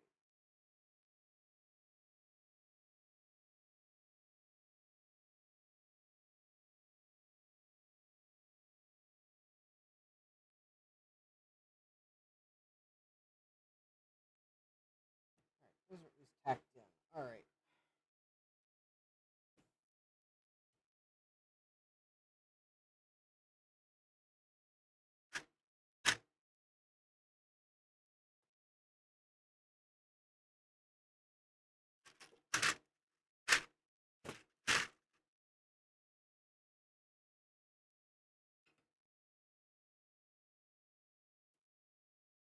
All right. Somewhere I have a piece of solder.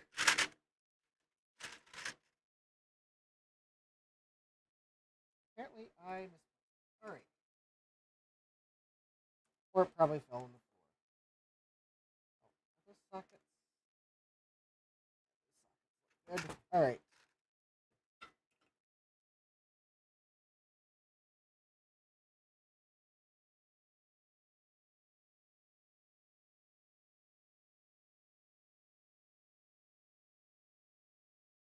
So basically, For those of you that joined very recently, I am replacing the sockets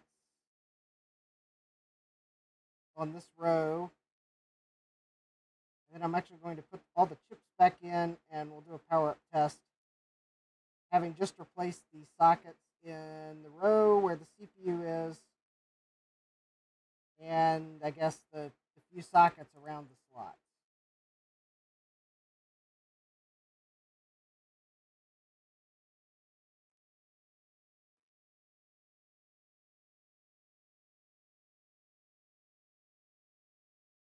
That way I can at least get a gauge of if it's doing better or worse, and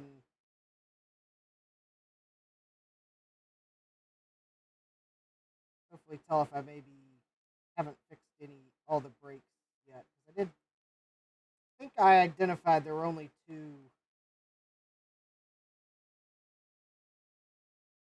breaks.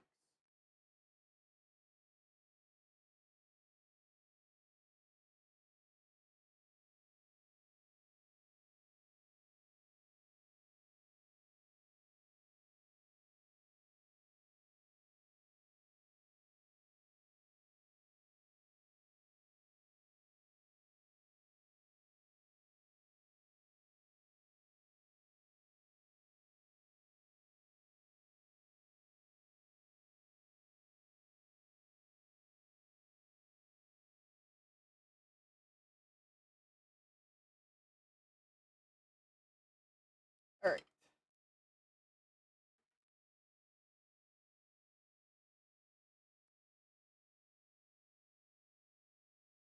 Oh, one of these sockets is.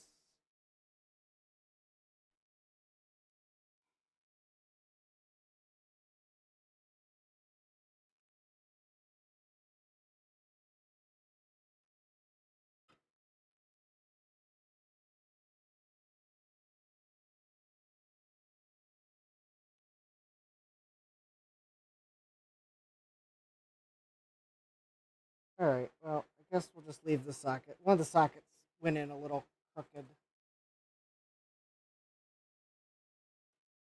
I don't think you can tell from the top, so it's fine. It's the one that has the bodge wire under it.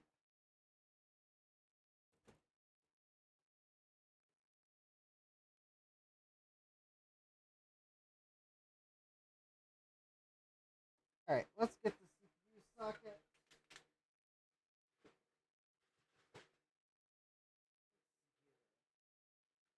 I know I've got some 40-pin sockets, so oh, please, will I try to find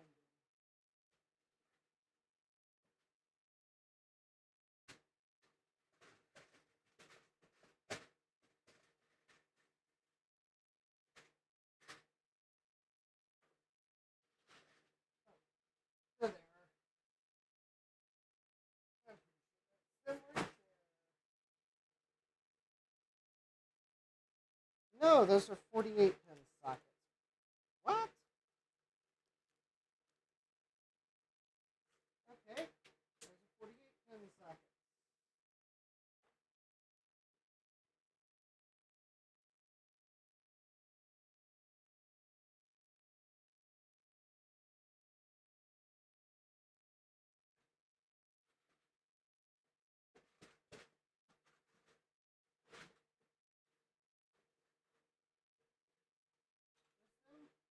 There they are. 40.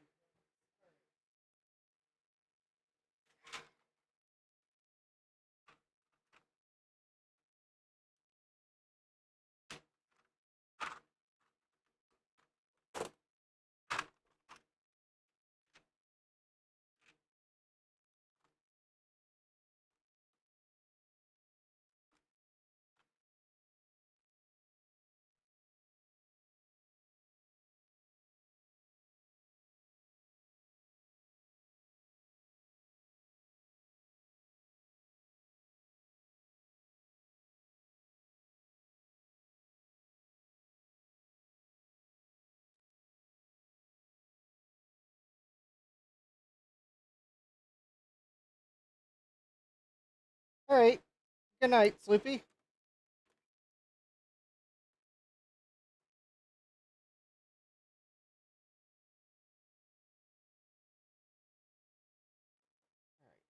So let's get the CPU socket in.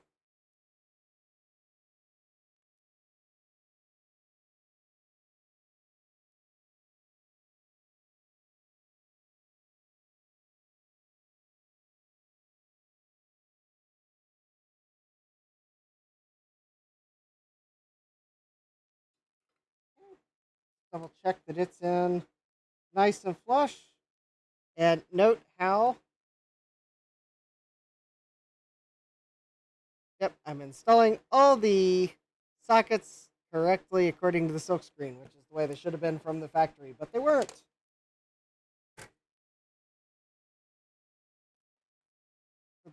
For those of you that missed me removing sockets, I think half of them were backwards.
Let me see that one. A couple of these that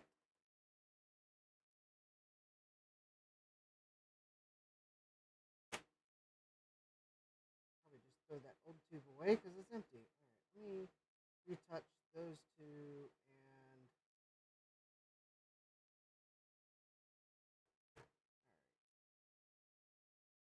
this one needs to be retouched. This one needs to be retouched.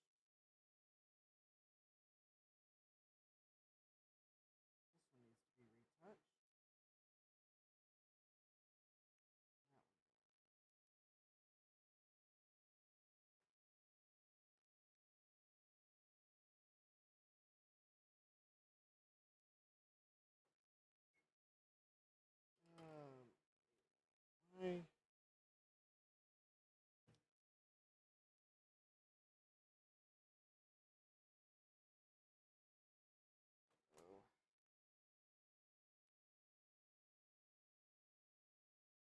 Something tells me that I've got a problem underneath that.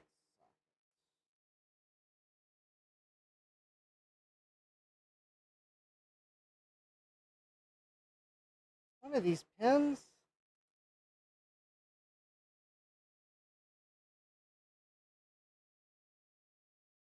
Despite the fact that I soldered it,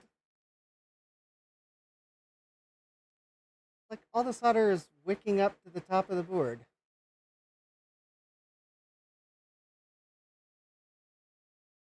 All right, so that's going to be the fourth pin.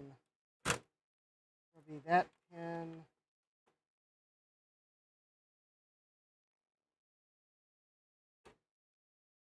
And I see why there's solder wicking up the socket.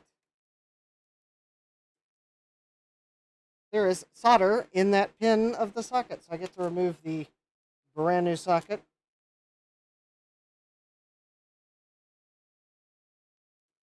And put a new one in. I don't know why the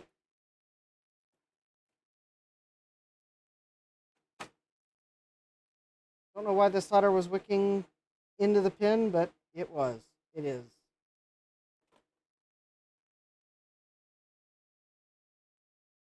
So, yeah, there you go. You can see there ain't no way a pin's going to go into that's going to be pin 24, I believe.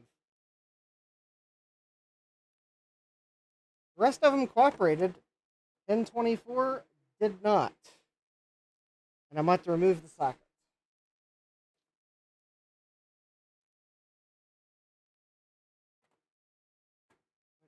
Unfortunately, means an extra risk to the CPU socket area of the board. Although I will, at least since this is fresh solder, I'll turn the temperature down. I don't should be able to remove this at a lower temperature because it's all fresh solder.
Well, at least it seems to be coming out, other than on pin 24, where all the extra solder wicked up to it.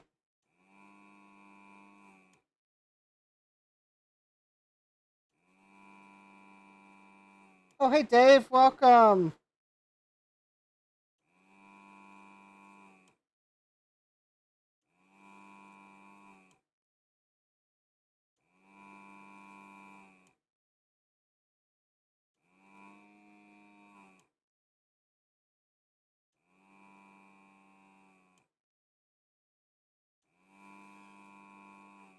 Yeah, I missed your stream on Sunday because I didn't realize you were only going 4 hours. Shows how well I read the video description before I tried to join at like 2 or 3 o'clock. I was trying to make room for a refrigerator in the basement.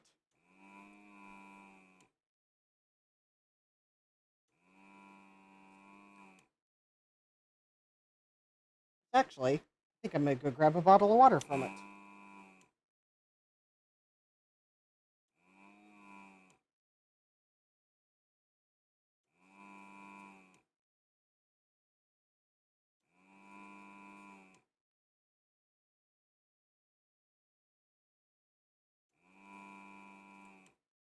Don't worry about it, Chris. We know you're a busy person. You catch our streams when you get a chance.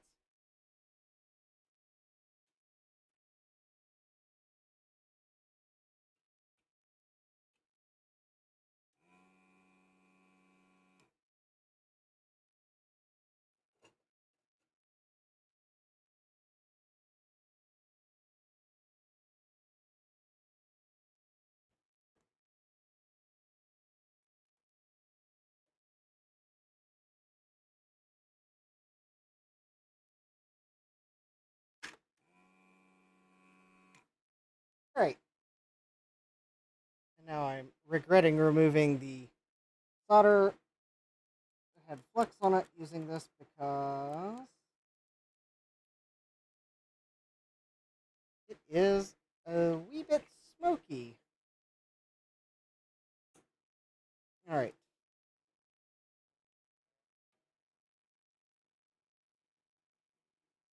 I think what I'm going to have to do to get the socket out, because I believe I desoldered all the pins except for pin 24. Pin 24 being the one that got solder up in it for some reason. So I think I'm going to have to find my cutters and cut the socket in two places and deal with pin 24 separately.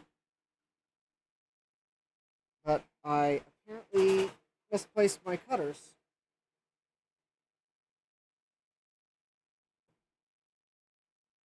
Oh, there they are. All right, so let's see here. If I cut the socket at pin 25 and pin 23,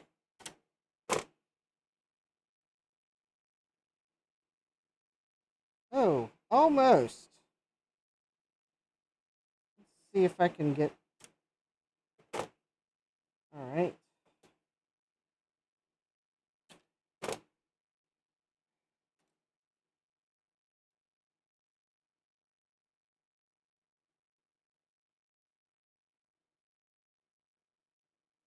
Let me see if I can get the.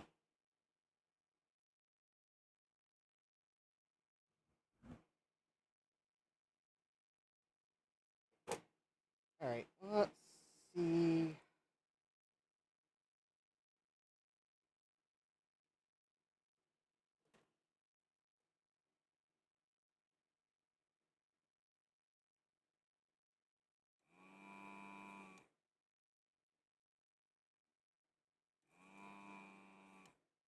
Okay, I think. There we go.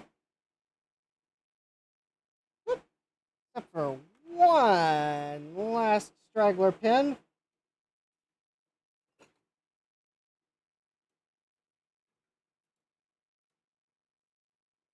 I got that socket out.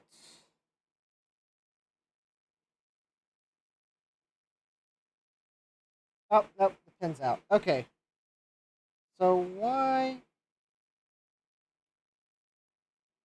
Okay, I do not see anything about the board that should have caused that solder to wick up.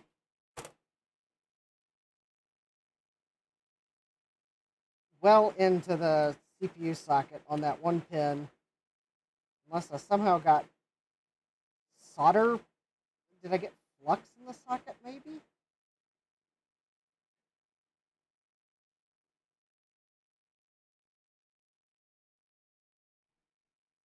All right, luckily I have a few more 40 pin sockets.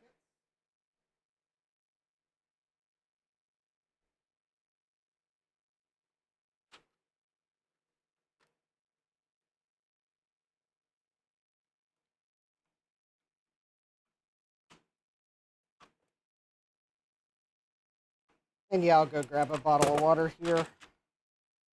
I think.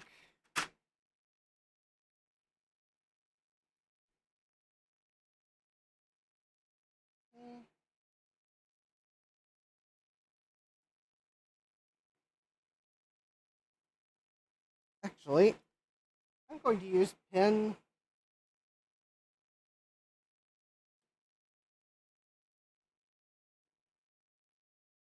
Yeah, I'll use pin 24 as one of the anchor points.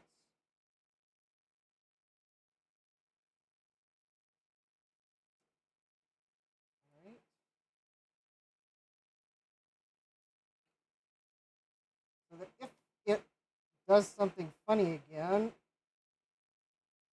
I'll just.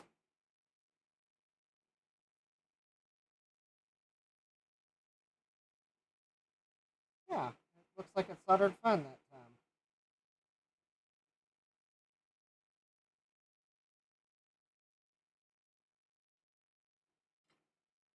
Yeah, look at that.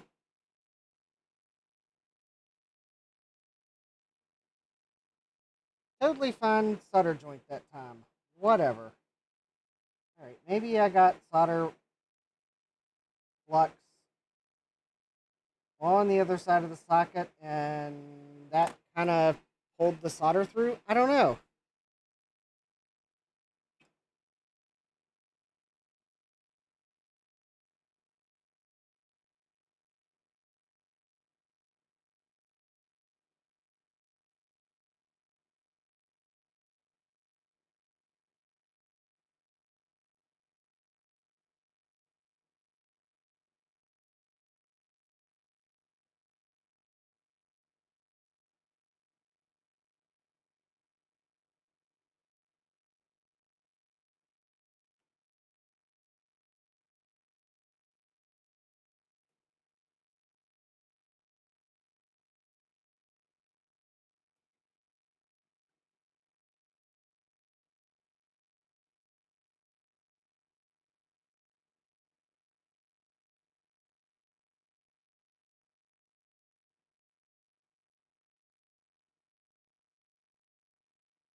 Alright.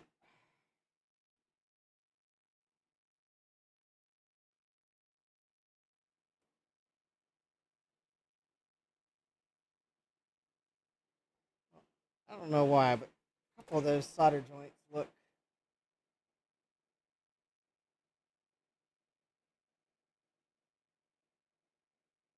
Well, they're soldered. Okay, I'm not gonna tempt fate. Alright, so I think that's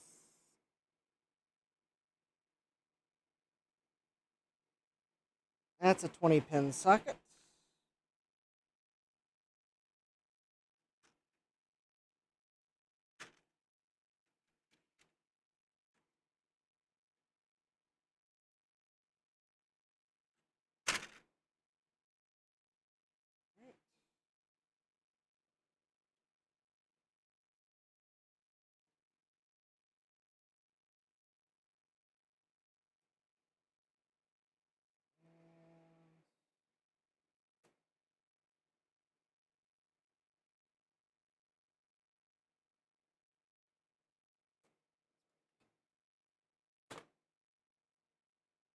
motherboard is needing flux added to get the solder to.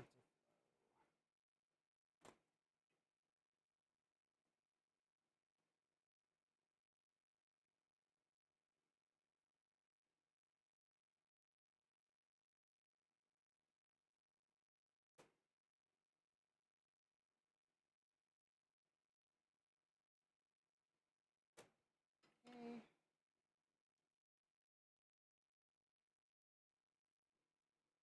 Alright, let's go and get those.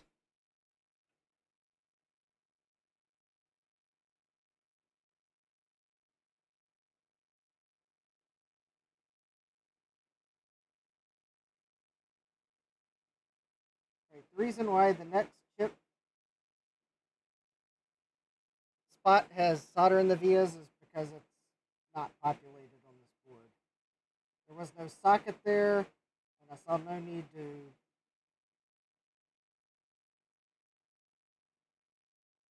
do anything about the solder. Actually, I don't know what would happen if you put the chip there. I kind of get the impression it might be an either or. That one of the other chips takes its place.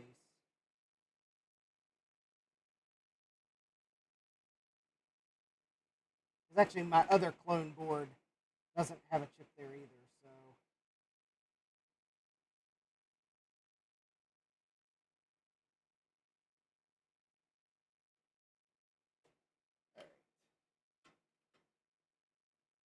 Now I think the last ones are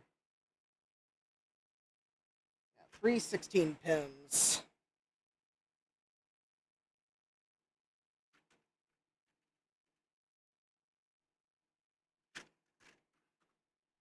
Oh. Let me put the 40 pin ones back in the box because.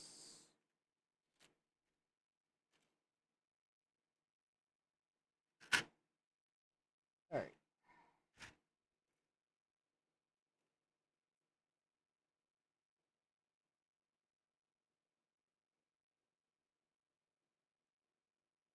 Oh, that's not a 16 pin. That's not a 16 pin. Oh, wait. I miscounted. Those are 18 pins.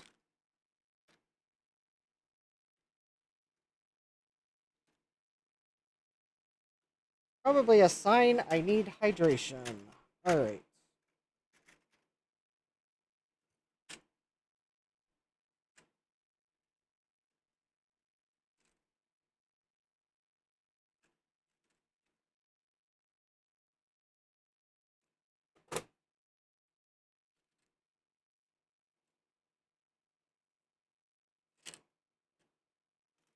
Alright, let me go grab a bottle of water.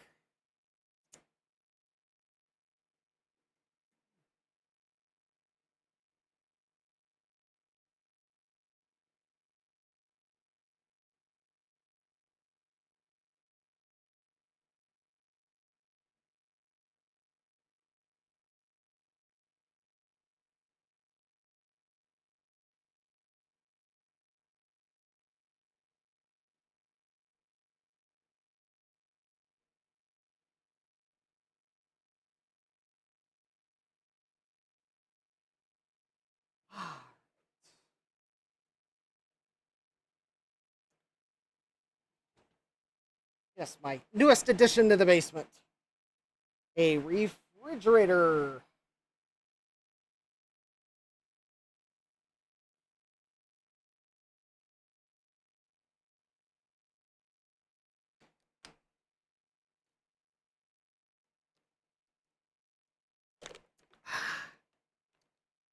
Ah, refreshing.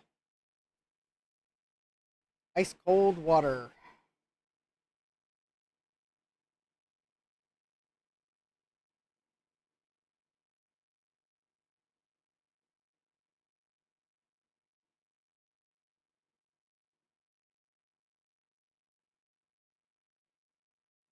Oh, wait a minute. Okay. weird. Two. Okay, those appear to actually be 16 pin sockets, but oh, I must have. Oh, I must have accidentally. Okay, I must have somehow poured out some 14 pin sockets because those actually are 16 pins.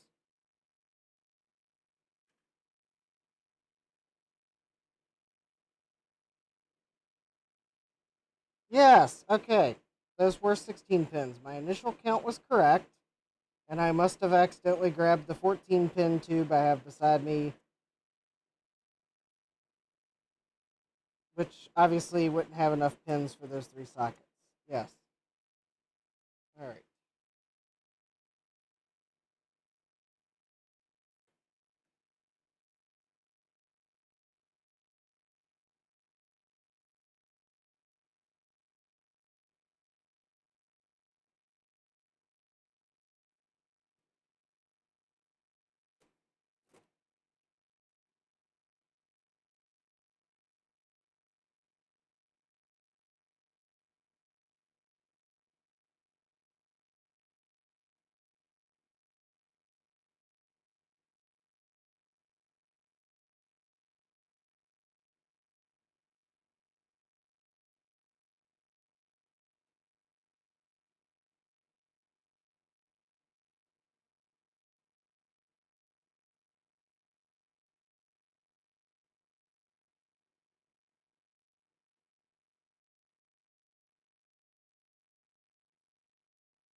Go, and those sockets look. All right, those look good. All right, let's get those soldered in. Because once I get these soldered in, I'll clean the flux off the bottom side of the board, and then we'll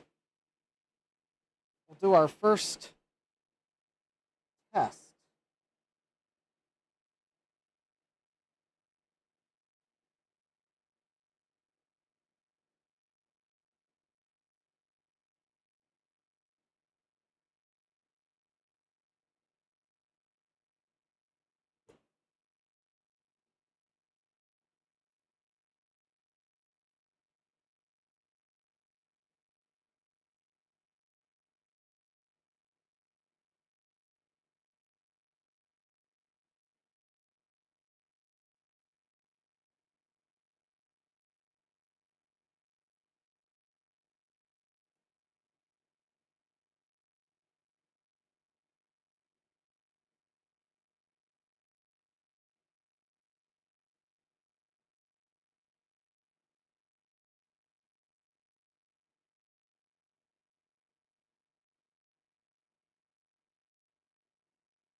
we go. All right.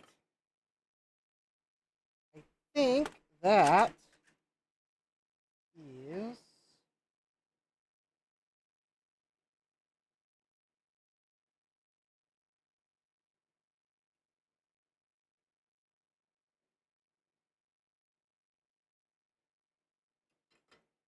everything. All right. Let me get the flux off the backside of this board so it doesn't cause trouble or make a mess. Probably be more likely to make a mess than cause trouble, but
all right.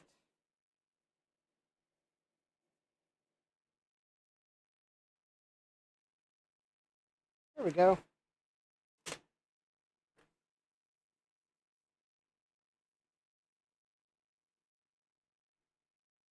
Okay, now time to repopulate the sockets.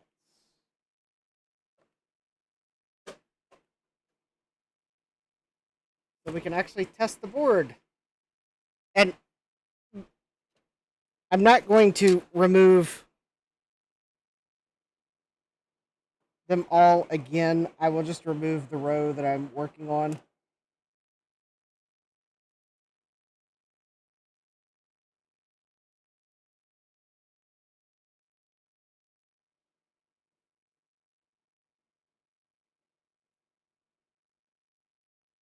When I removed these, I thought that I would be able to like do them all.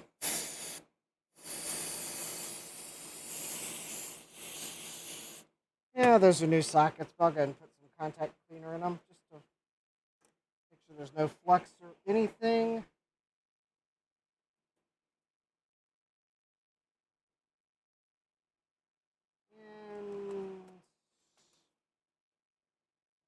And that didn't go very well. I bent a pin.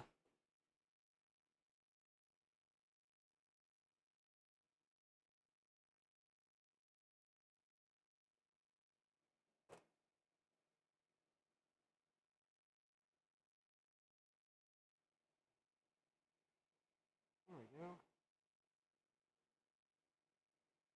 All right, I probably just flubbed getting it in the socket. Hopefully that was the case.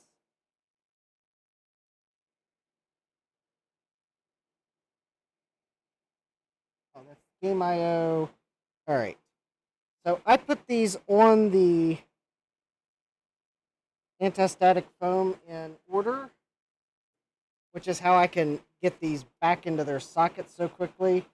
I am like occasionally checking that I got the right chip. Oh no. Oh wait, that just might be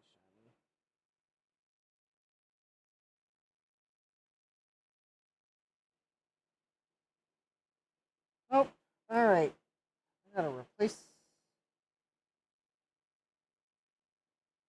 Okay, so I gotta replace that socket. Because it looks like I got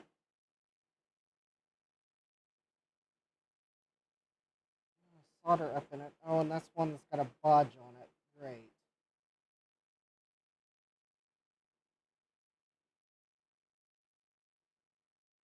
Oh, that's the pin that's bodged that got solder up in it. Oh, and I got a.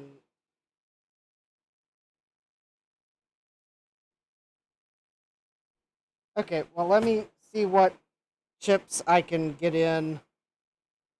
Because it looks like I gotta replace a couple sockets because I got solder in them.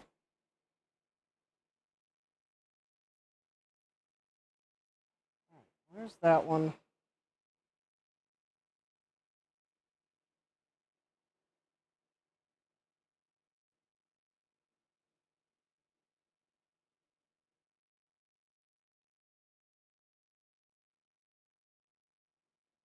Right.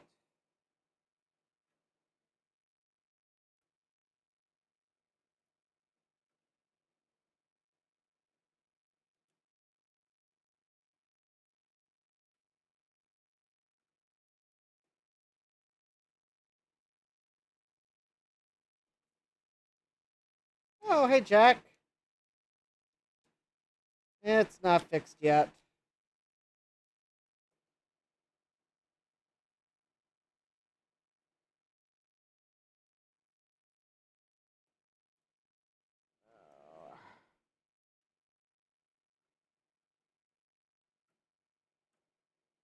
And I just bent the pin of the CPU trying to put it in the socket.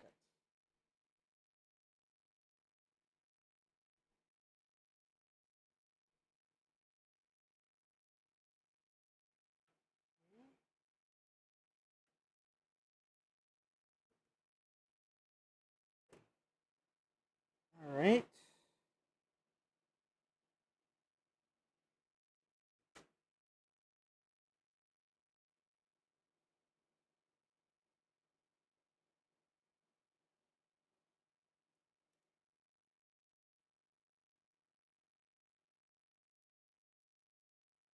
And there's that one and that one.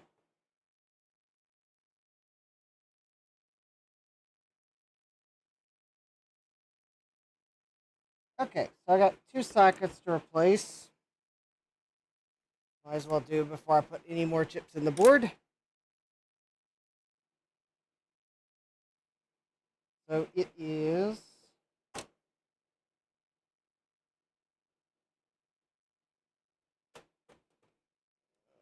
I'm going to risk three because this socket is cattywampus.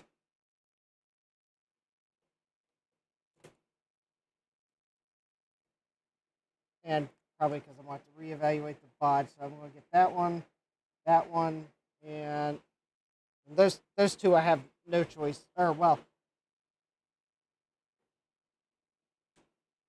I have no choice on that one and that one because they wicked solder up into one of the pins.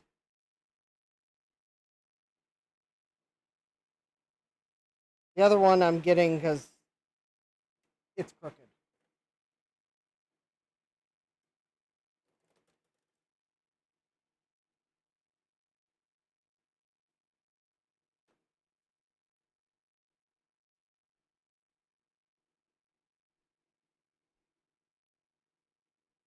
But yeah, there's the.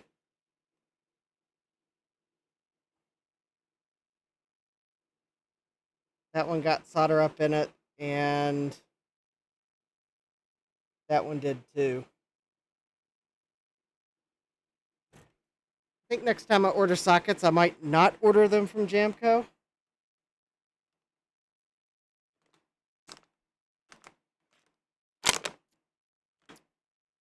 because too many of them are wicking solder up into the socket.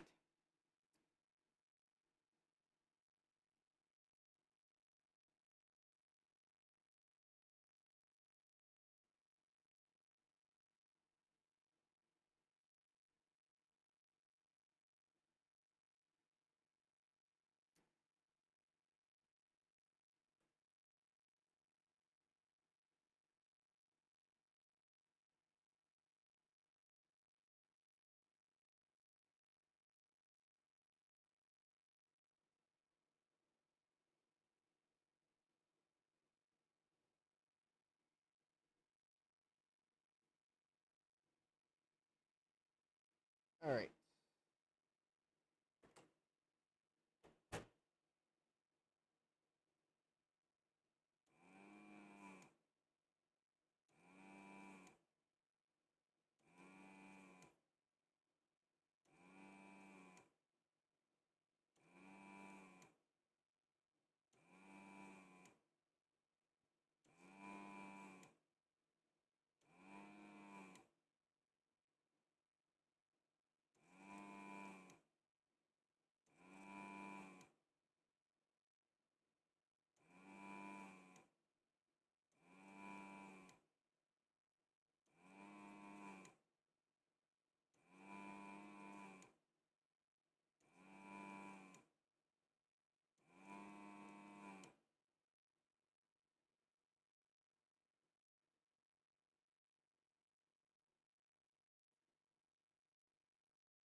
Well, that's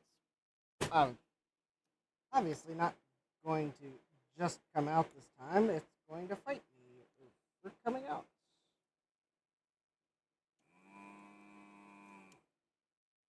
All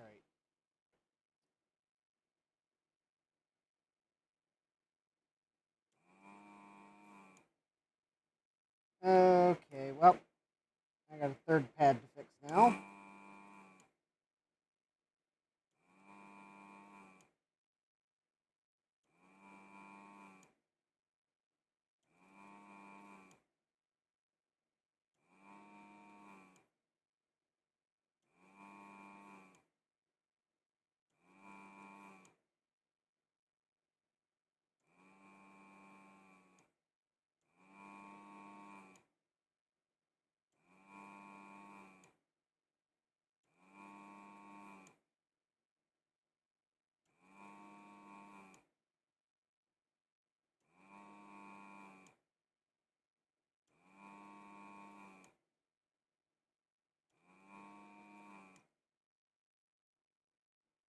Oh, and quite possibly.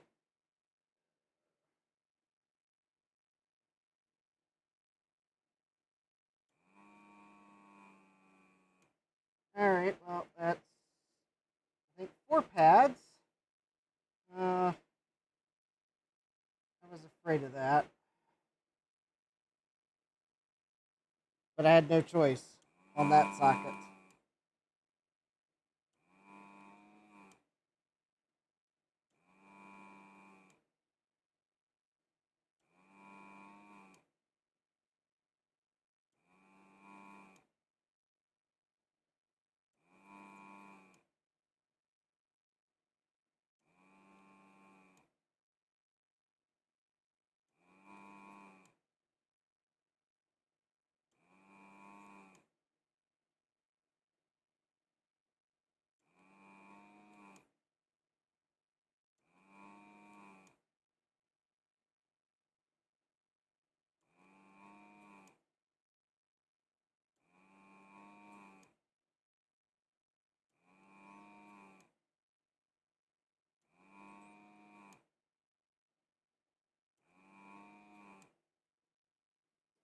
All right.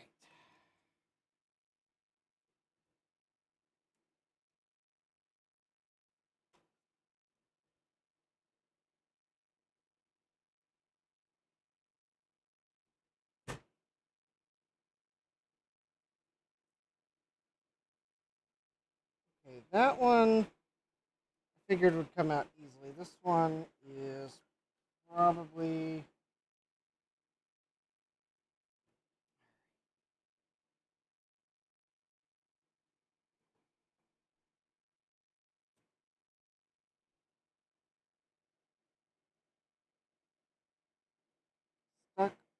on the pin that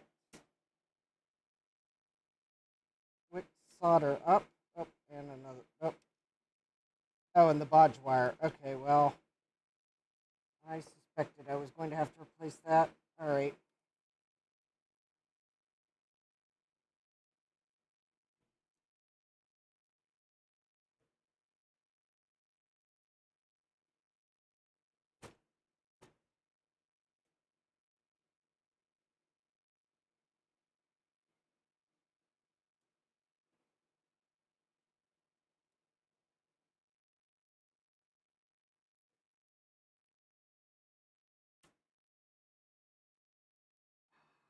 Wrong socket.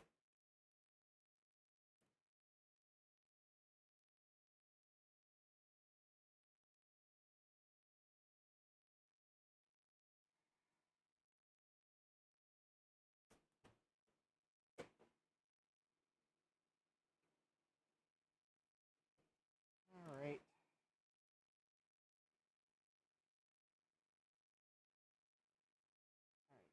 All right. Bodge wire's out.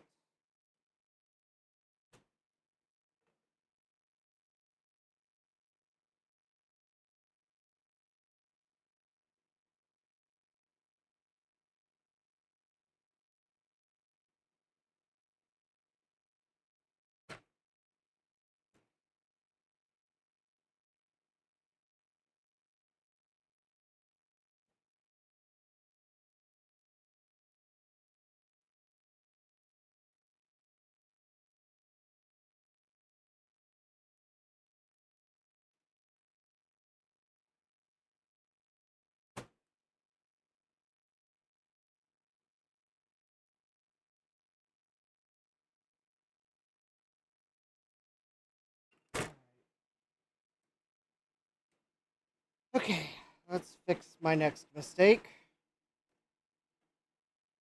I cut the game socket because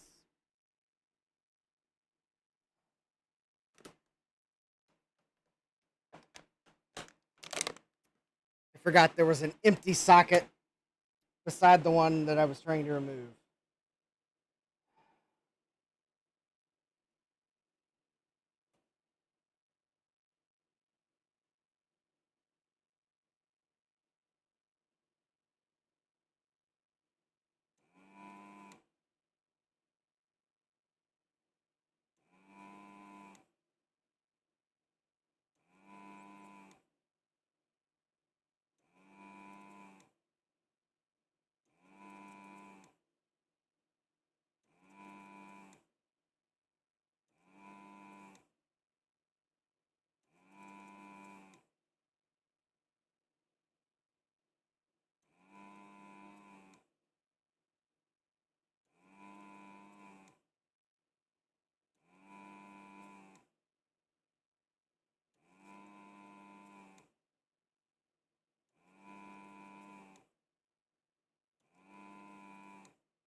All right. Okay, at least I got the game socket out cleanly. That socket came out cleanly. Now I'm just fighting with the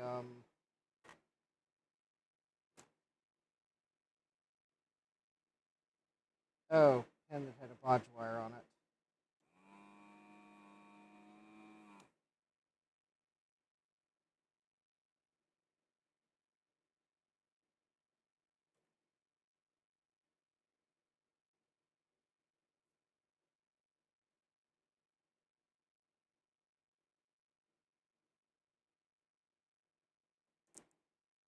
Okay.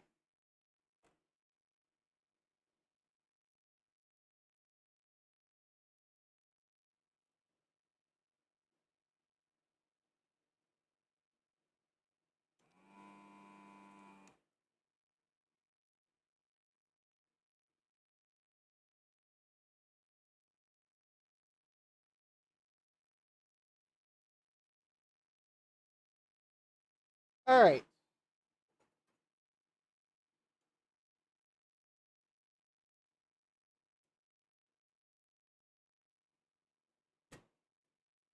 Okay. Let's see what I can do without messing the board up any more than it already is.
Okay, so this little quad wire here.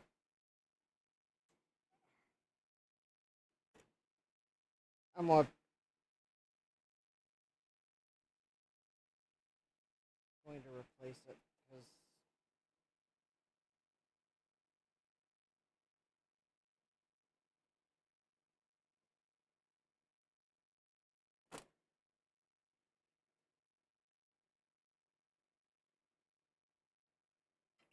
okay.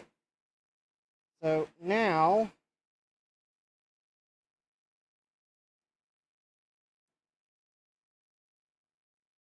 okay, so I think these two sockets I can just replace.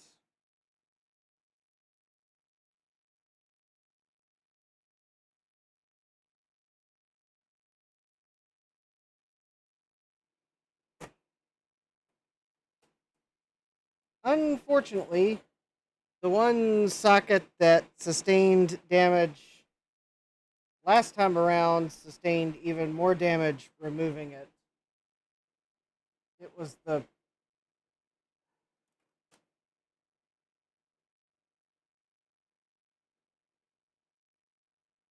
I got 1, 2, 3,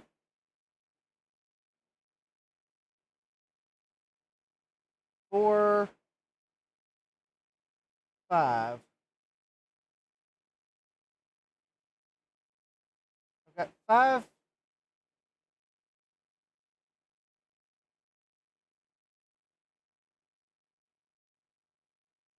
Well, I've got 4 pads that are missing, up from 2. I've got one that's loose, but maybe it'll stay intact to get the board resoldered. And I've got 2 pads that are down to like a little nub.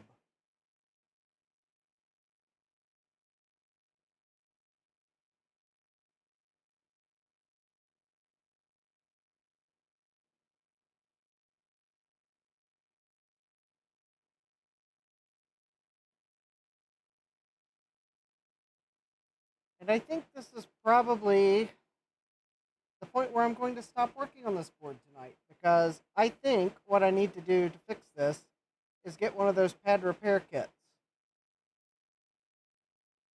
Because then I can put a new pad down here. So that fixes that one. Pad would fix that. And that'd let me just go ahead and put something better there. The only two it doesn't fix are these two. I've never tried them either, but I have an LC that I can. I don't have one of those kits, but I've got an LC I can use as the guinea pig before I actually try it on computer. But given the further increased number of pads that are damaged here. I think they're self-adhesive.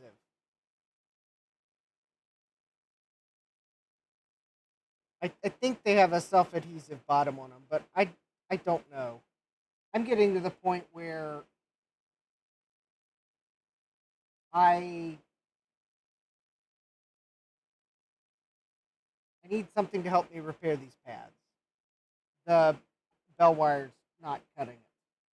And I have completely misplaced a box of wire that I have. That's the other reason why I'm going to call it on this board for tonight. I don't know where that box of wire went. It would be way more appropriate than that bell wire to fix those.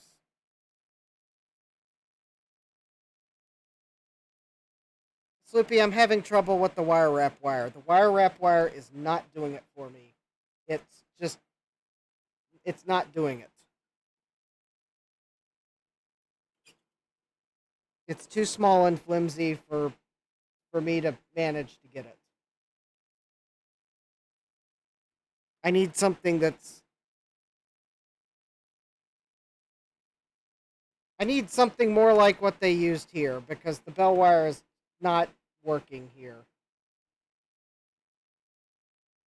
Plus, I can't wire wrap some of the bodges because the points they need to go to are, well,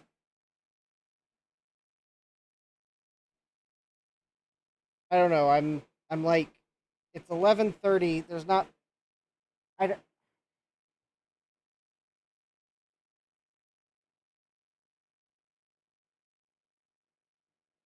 I don't want to mess this board up anymore tonight from being tired. Yeah, Gutbomb says computer's got some problem. Okay, maybe the pad repair kits don't work.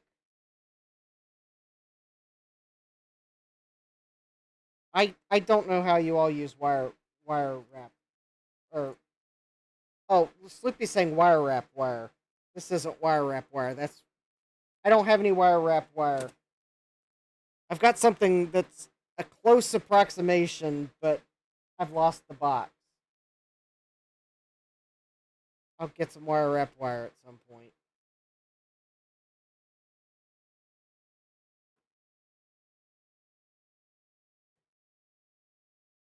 Yeah, I need something more than bell wire. The bell wire is not cutting it.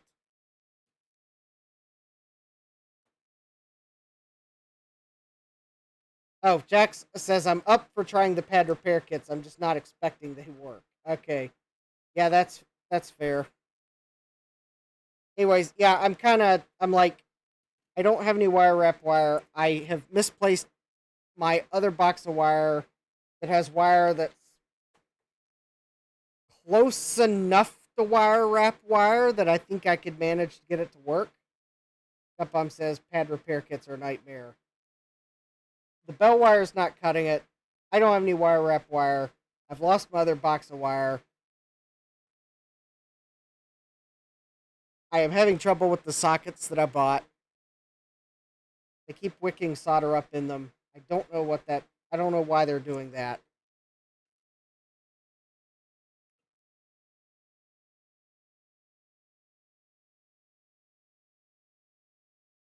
It's the point where I need to stop working on this board. Well, Dave, your CRT tube was bigger than the box of wire I'm looking for. So it's going to take me more than an hour to find it. Because I know where I thought it should be, and that's right to my left. That is where it should be.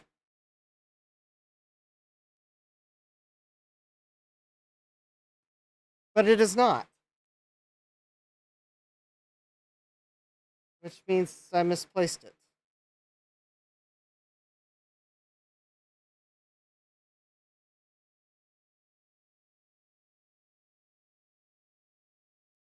So yeah, that's why I'm gonna call it on computer tonight, because I'm like,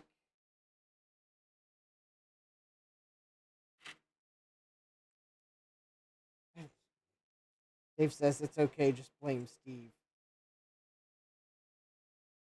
I think I've blamed Steve enough for this computer. He didn't beat me to buying it.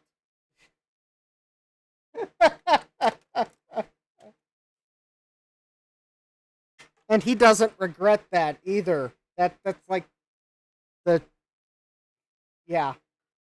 Yeah, Steve and I were looking at this computer.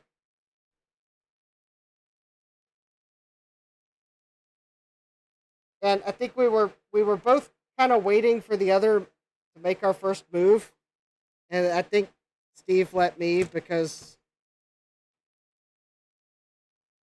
I don't know, maybe he knew I had the knack for finding things that are troublesome.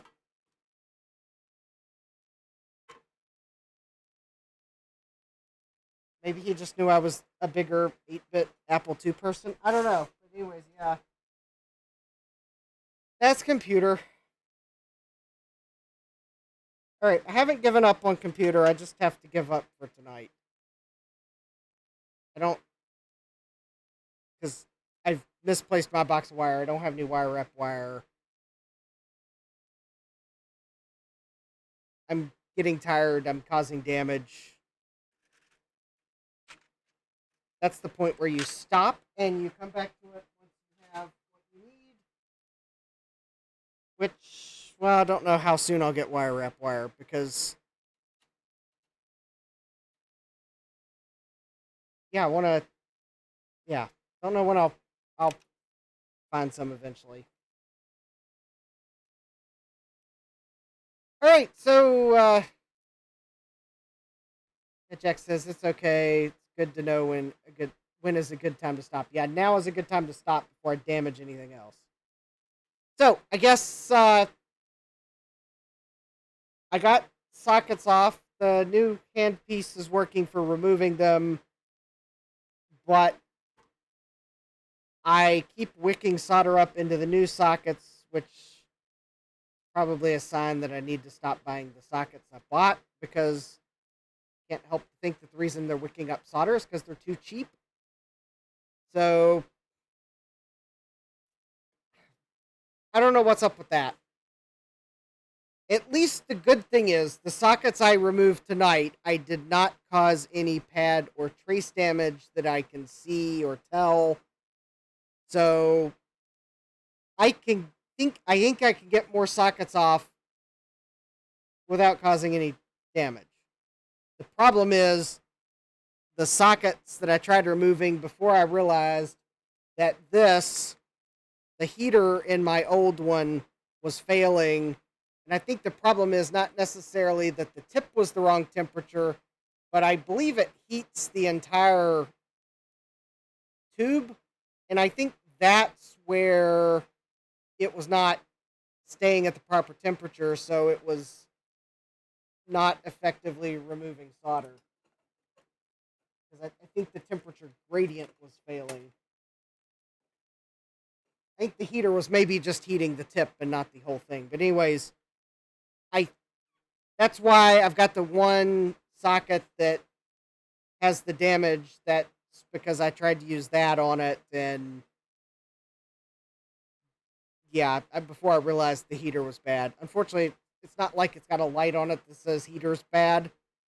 You only can tell by you try to desolder something and it doesn't work that great, so you resort to solder braid, and then you try to desolder something else and it doesn't work that great, and you resort to solder braid, and you repeat that a couple more times before you then realize that it's not working for anything. Sleepy says, if I need any help, let you know. Well, I will let you know if I need help.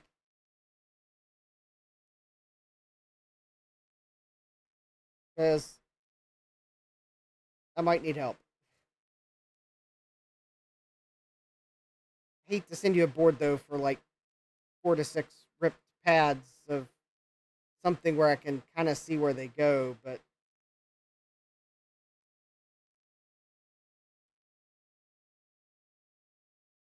I think yeah, I think the thing I'd more like to know is why solder keeps wicking up into the socket. Because that's really annoying.